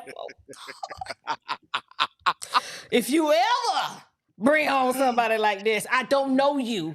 I don't. Yes. They wouldn't because we've raised them a certain way, and their father don't, one, he is just like his daddy, and then other one, he is just like me. And so I'm not worried, but sometimes when children rebel and they have their season where they grown and want to do what they want to do, and Lord, pray for your babies, y'all. Pray that your children would always heed the instruction of their mother and the wisdom of their father, because, oh my goodness, I wish. Go to the red hair. Go back to red hair. Oh, now you're going to suffer the consequences. Put your hands behind your back. Handcuff him. Stop. Ma'am, okay, I'm calm. That's affirmative. The vehicle came out here. No, I cannot do this. No. Listen to me. Okay. Can you please? We can talk, okay? Okay, but don't take me to jail. I have my kids in the house. I'm just trying to. Sir, listen to me. Roll down the window. Hold on. Am I listening? What is that? Hey, bro. Hey, bro. Bro. So, sidebar. If poverty is the issue, because we always hear these people, it's just it's poverty and they ain't have what you had. They got more hair. They got hair for days that don't belong to them. Correct. Right? They got jewelry and piercings and tattoos, and I know tattoos are not cheap. And what you didn't see on her, she has a huge watch. She was complaining that they wouldn't take her watch off. But having that gap there is what is allowing her to do what you are going to see now. I don't know if you caught that. One of her arms are free. No. Hold on. First of all, I'm just trying to figure out what kind of beast of burden I was looking at. All his hair. I was like, wait, what?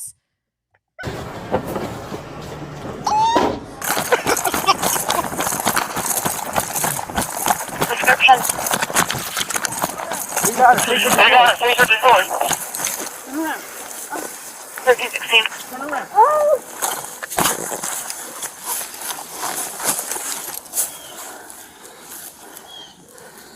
Now you got an escape charge. Stand up. Stand up. My dad's a police. Can you please call Stand him? up. Her dad's a police. They certainly have to go this way. Lead back.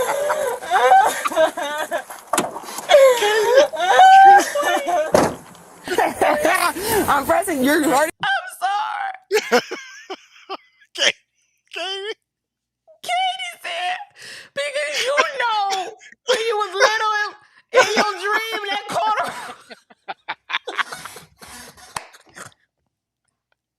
My husband, when he was 9, seen a figure like that, but we ain't never known what to call it. Now we got a name, Katie. Katie, that corner room. Katie, don't you ever. Katie, I'm about to put you in timeout. That's it. You need to go to bed. Night for you. Now look, think about this.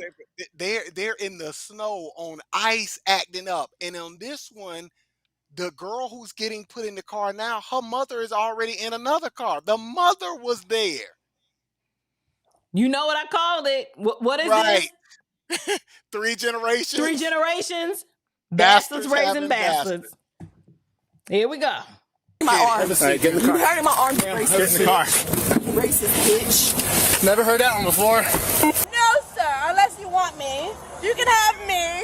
But I'm not stepping out of anything because I'm perfectly safe. That's fine. How dare you? Isn't she out the Have car, a fucking though? cam on you? Sure. Because I want the cam to be catching all of this. I believe that it is. I don't trust him. Hey, listen, can you see my your date of birth? Bro, I'm trying to calm down right quick. Like this, you already grabbed I'm not your bro.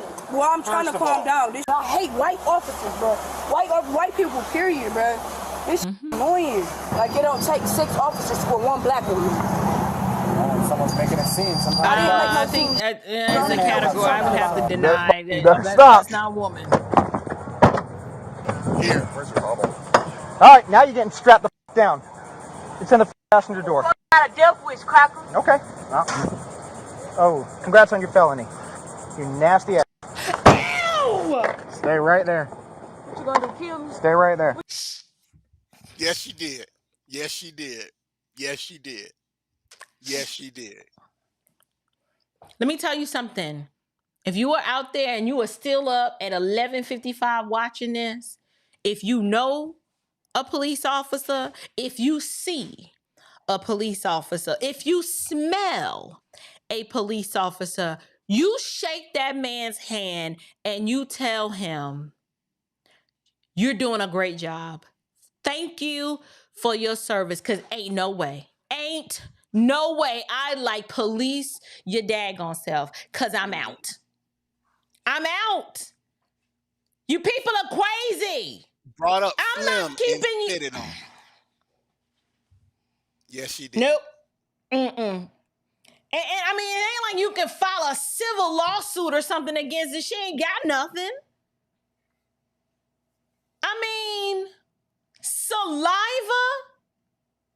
You nasty broad, you. Oh my goodness. No. I would have blacked out. Y'all know when I go away in my mind and I black out, I'd be like, Lieutenant, I don't know. My hands just, and I just squoze. I don't remember. I blacked out. I don't know if I can get through the rest of this. Come I on, don't know. What you gonna do, kill me? Y'all crackers want to see us dead. What you gonna do, kill me? What you gonna do, kill me? Nope. I can't. How they think that someone wants to kill them? Where did this narrative come from? Yes, we know where. We've heard, you white cracker, I hate cops, I hate white people. Like, you heard that repeated, and then it's the kill me. This idea that they really have internalized and believe that these cops set out seeking their blood. Yes. When they're the initiator and the aggressor in all this situation, but there's this narrative and this mindset that accompanies this that I'm oppressed. And in her case, she did not give them her ID because she already had a felony. And you went in the store with the book bag, which is why they called the police, because they told her to leave the book bag up front. Wow. See, that would have been me. Mr. Howard, yes. That would have been me. Yes. I'd have been like, yeah, the body cam foot. I don't know what happened. Right. I don't now know. She's gonna flip it the way that she's gonna try to file a complaint. Watch what her complaint is. All right. Yeah. But you want to see some titties? Not those. You are a vile human being. That was vile. Oh man, that's staying on. Staying on. What you gonna do, kill me? Keep it up. It's like they want to die. We're fighting again.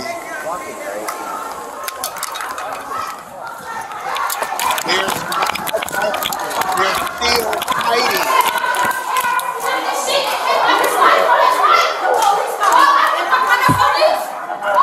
I know I'm not looking at a wheelchair. In the wheelchair. Away from this morning.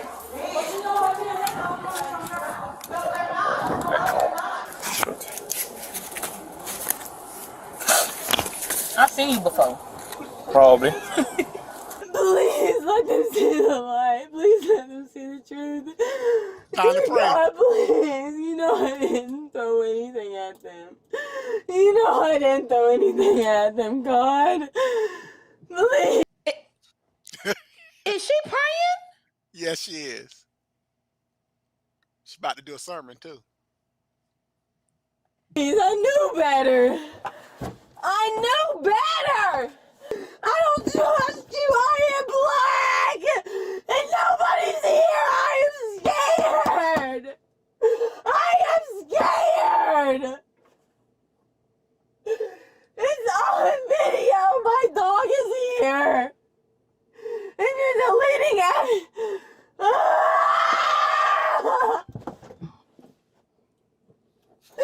I God damn it! You fucking white supremacist piece of shit! I didn't do anything! I know better! No! I didn't! Mom! Mom! I cannot deal! I can't! I need my mom! It is her birthday and I don't want to do this! Please, this is gonna ruin me getting this is gonna ruin. I'm literally have to take my state boards to be an OTA, and I'm really good at it. And then you wonder why people don't like you. It will go viral. I just finished school. My mom is gonna hate me. Oh my God! Ah! Oh, I hope you get cancer. I hope you get stage 4 cancer. I hope you have a kid and you get to enjoy it for 6 months and then the kid dies. I gave you chances. That's what we're doing now. So she goes from being an evangelist to a witch. Yes, you saw that, right? Did I make the right transition? Did I do the proper category distinction? She's about to girl. She about to transform again. She ain't done. Look at your face. This is a college-educated woman who's about to sit for some sort of state board exam. Correct. Called the police 7 times. Because her dog got out. Because her dog... That she paid $3,000. So I got accused of being unloving because I started using and popularizing the term orangutan to describe the behavior of female imbeciles who cannot manage their misery. And I was told that I was not a nice person for trying to come up with a descriptive label to place on this, because this is a whole new category of this is wild, y'all. Remember, they're not acting like this, April, with a boyfriend. Right. These are all stops by law enforcement. So if they'll do that, dude, don't stand a chance.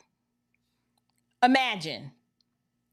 So when I start talking about orangutan energy and I attribute the label orangutan to the behavior, yes, I wish you would come for me.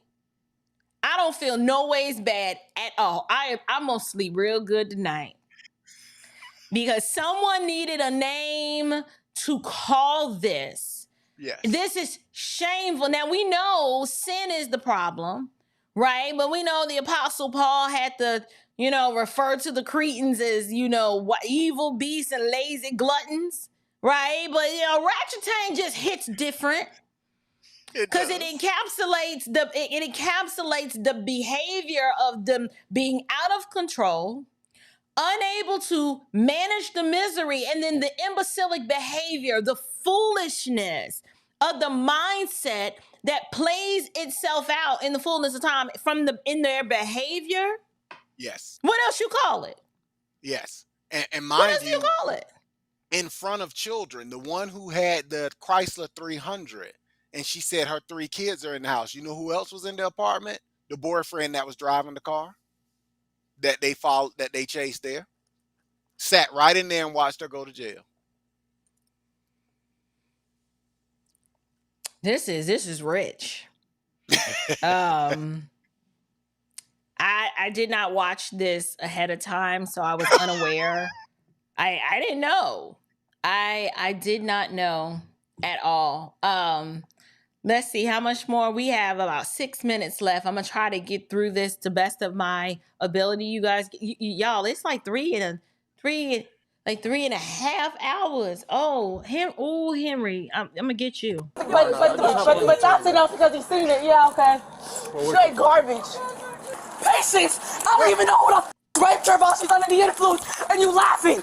I told you a banker actor. Again, if that doesn't mean criteria when you're here, whatever. But you're not gonna laugh in my face. I gave you opportunities. Okay. She gave him opportunity. Garbage.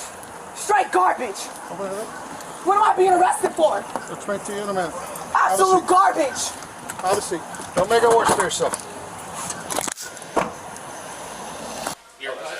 I gotta go. I'm not taking shit. I'm not going to jail. I gotta go to work tomorrow. Please. You're gonna kill me today. No, ma'am, we're not. You're gonna kill me today. No, ma'am, we're not. Ma'am, go ahead. I need my anxiety medication before I pass out. You did not even call EMT. You did not even call EMT. I don't want to get in here. I don't want to get in here. For fucking what? Stop. What? Listen. For what? For what? For what? No, don't put no seatbelt on me. Don't put nothing on me. And y'all hurting my fucking hand. Stop grabbing on me. Stop. Get your hand off my fucking neck. You better get your motherfucking hand off my fucking neck. Stupid ass shit. Hey, I need to go to Silent Care. Suicidal! Suicidal! I just want to go home to my son. Okay, well, you've been a police officer, so we're beyond that, okay?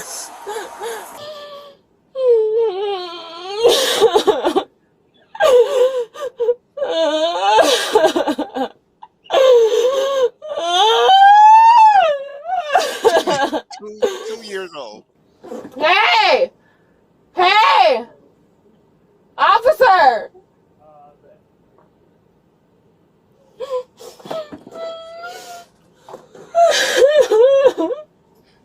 They trying to help you. Help me for what? I got proof. I didn't touch him. Okay. I don't care what he told y'all. You're not under arrest for that. You're not. I don't care.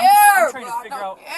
Can you at least tell me? Trying to He help lied y'all about calm me it hitting down. him. Hitting him how? The police have been up to us multiple times. Nah, they trying to basically say that you were like reason why they are trying to arrest you because how you acting and stuff. They said they came to talk to you, but you started trying to fight them and stuff. And I told them you got mental health issues and stuff. But what you doing is not going to help you. They probably didn't even want to try to arrest you, Nye. Mom, it's not you. I just don't want to talk to nobody. I'm not going to lie to you, bro. I'm going to somebody up. Just let me be, bro. I'm telling you. I don't want to talk to nobody, bro. Bro, I'm not trying to touch you, bro. Really, not you. You got a lot going on. I'm not in the mood, bro. I'm telling y'all. Y'all gonna be called Code Red. We have a fight, yeah. I already been through this 1,000 times in Chicago, everywhere I go. Call SAS, call whoever y'all can call, Garfield Park. I don't give a f. You're gonna have to. No, I'm not. I'm not posting that on Facebook. I know how y'all operate. So everywhere she go, trouble just Right. just You keeps caught that? finding her. You caught that? And so she punched the officer. That's why it escalated to her being. Now the fight started with her and the boyfriend. Remember? It's always mental Somebody health. else. Yes. It's always like She we're called gonna off 4 cripple. places. She called off 4 Right. places ever that she's been to that it's ended up in this same way.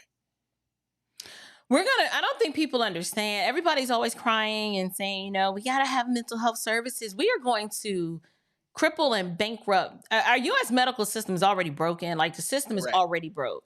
And a lot of us don't realize that a lot of these pathologies and mental health issues that these people are presenting, a lot of this is symptoms and side effects of the pharmaceuticals that they're already on.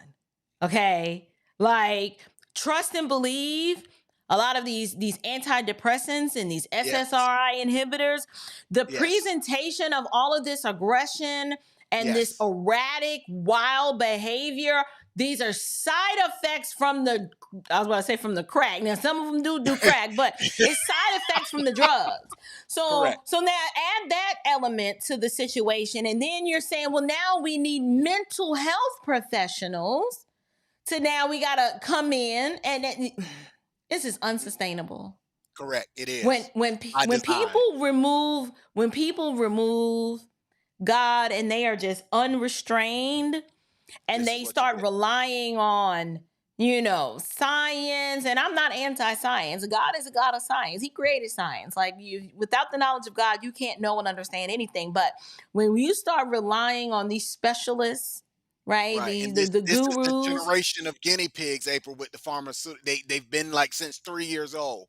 They've been Right. pumping them full of things. Not to mention, and there's a video that Dr. Phil did, a shorter version that I'll send you, about the synthetic marijuana and the hallucinations and turning people psychotic because of the THC levels being 10 times stronger, and it's creating psychopaths. This might be the case with this. Listen, I believe that one. Yes. I'm gonna believe that one. I got a story for that one, and that's all I'm gonna say. Listen, that was enough that I was like, you know what? Yeah, that ain't for me. Never again. Never again. So listen, Where's Katie? Where's Katie? Where's Katie?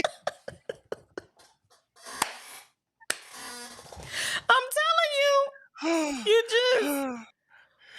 I'm getting triggered just thinking about that day. It is forever centered in my mind. It is. I was in college, and I knew it. I got a hold of a batch or something that it had something.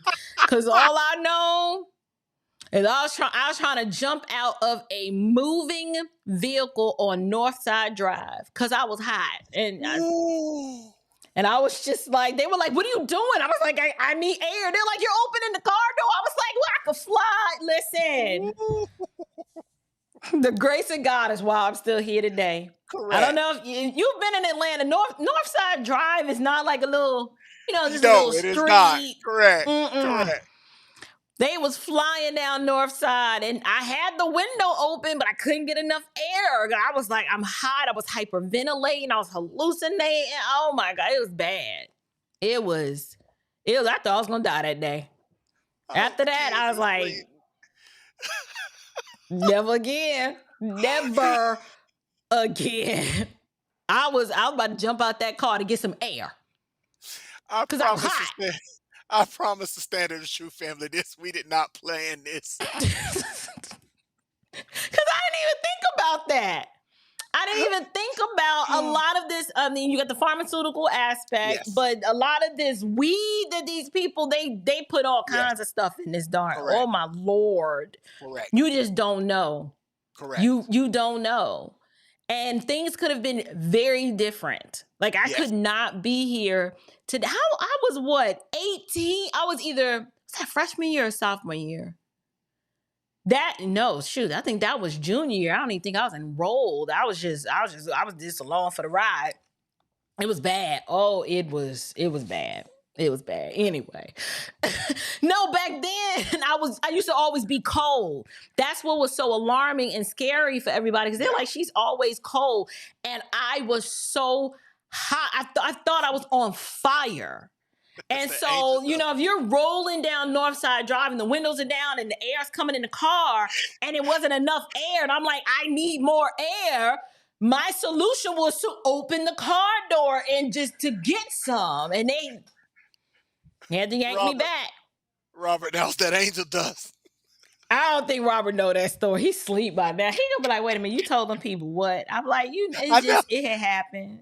That was 90-something, like 99, 98, something like that. Something like that. And listen, I can't take no more. This is too much. I'm gonna, I'm gonna watch the rest offline because I have to get up in the morning. Do I sing tomorrow? I don't know. I think so. I ain't even. You said what? Now you remember that. She said, I'm like, I got to get up. I think I have to sing. I'm not sure, but we'll see. Listen, you guys have been phenomenal. You have hung in there. All 118 of y'all have been pretty consistent. I don't even know why you're still here. I don't, because they were seeing the train wreck. Listen, what I will probably do This can we chop this up? I'll try to chop this up for you guys in a nice smaller bite-sized piece, but YouTube is already demonetized, so it's a wash. It's done. They was just like, y'all Christians out here wilding. Oh, okay, we got something for you. I thought So you freaked it. That's why I sent you the videos. I didn't have time, sir. I was just like, oh, it's Henry, whatever, we're fine. I didn't know. But Henry, we are so grateful. We're so grateful, and we have learned so much from you tonight.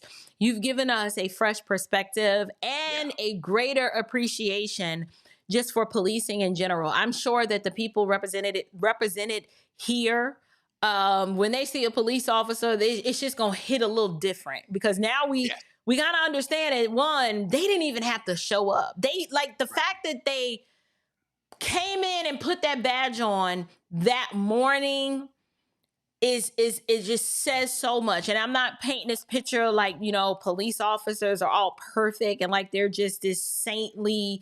That's not what I'm saying, but it does take a special person in this climate to get up every day and to live, to fight another day, to protect and serve. That is something that's admirable. Because now that we know the statistics, there's no They have no guarantee they're coming back home. They don't really know, and I'm glad we ended with the orangutans, because it brought a lighter, and there's another one I got for you off air. But this is how we've descended into chaos, April. Literally, this just gives you a glimpse. These are like, I have 5 different channels that will send me this footage, like, Hollywood, look at this. And I'm like, a lot of times for me, it's just, you really have to take yourself away from it. And that's why the one I sent you with the speaking in tongues, that's here in Marion County. That was 20 minutes away. And so this is what they're dealing with on an everyday basis. And again, they have no intent. They don't know what any given person's intentions are. They really don't. Right.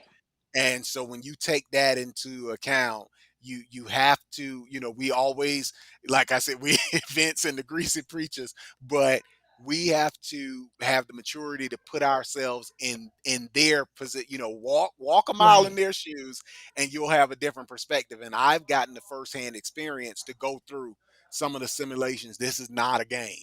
It really is not. And where we are now in our society, this is a reason why their calling is so important. And now you get a glimpse tonight of why I travel the way I do and produce, the media in support of them, because what they're dealing with is a train wreck of a society. This is what happens when you destroy the purposeful patriarchy, and we've now been under 40 years of, quote, God is dead. This is what you get.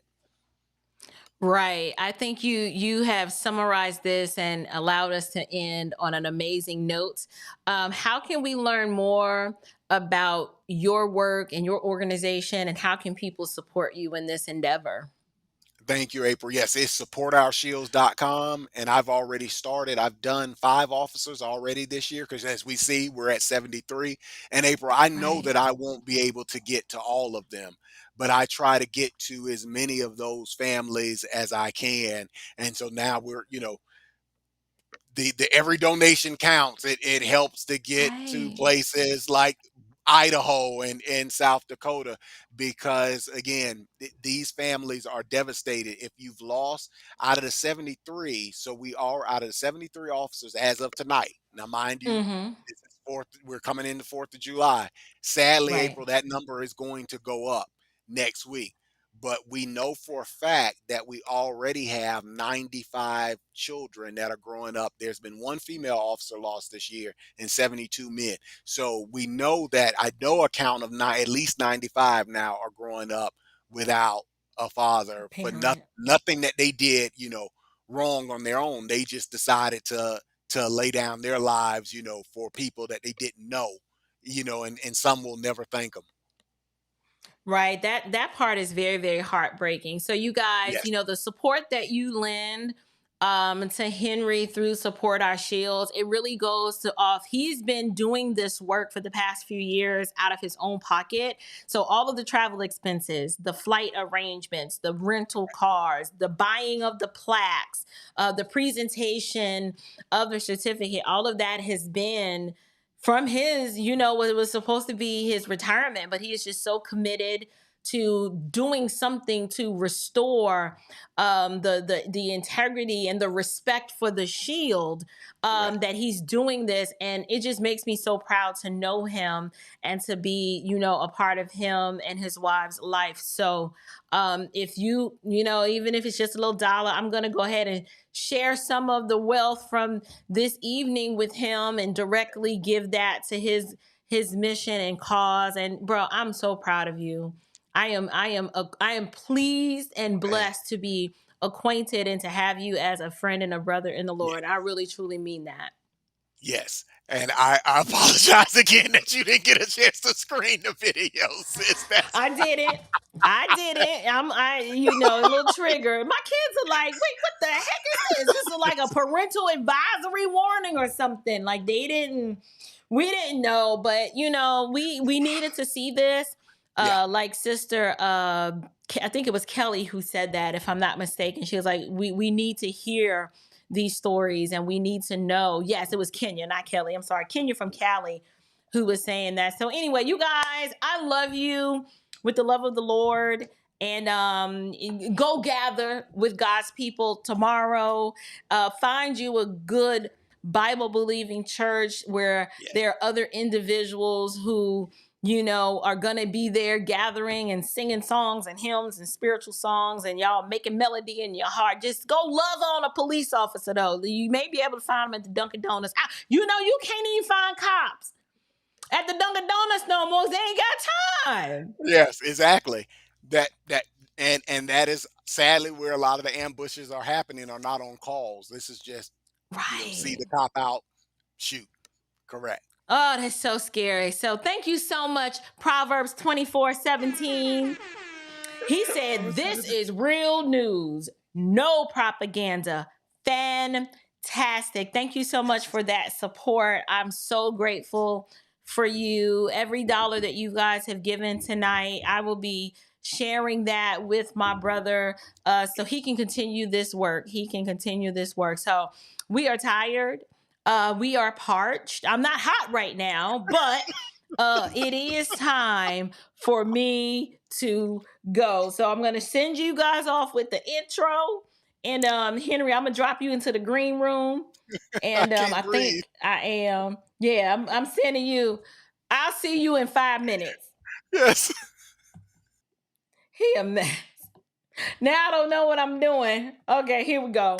Anyway, you guys have been just an amazing chat. Y'all are probably like the best live chat on the Christian YouTube, in the Christian YouTube suburbs. I'm thankful and grateful to each of you guys. Y'all put up with me every week, and y'all put up with me a lot this week. Well, not really, because I still did 2 live streams. They were just back to back, yesterday and today, as opposed to like early in the week and then on Friday. So grateful to be able to provide you guys with valuable content, with a little bit of humor and lots of gospel-centered information. But I'm gonna tap out because I'm tired, and I didn't eat. There was no food exchanged in my belly today, so I guess I fasted and whatever. Anyway, y'all, let me go. Until next time, grace and peace.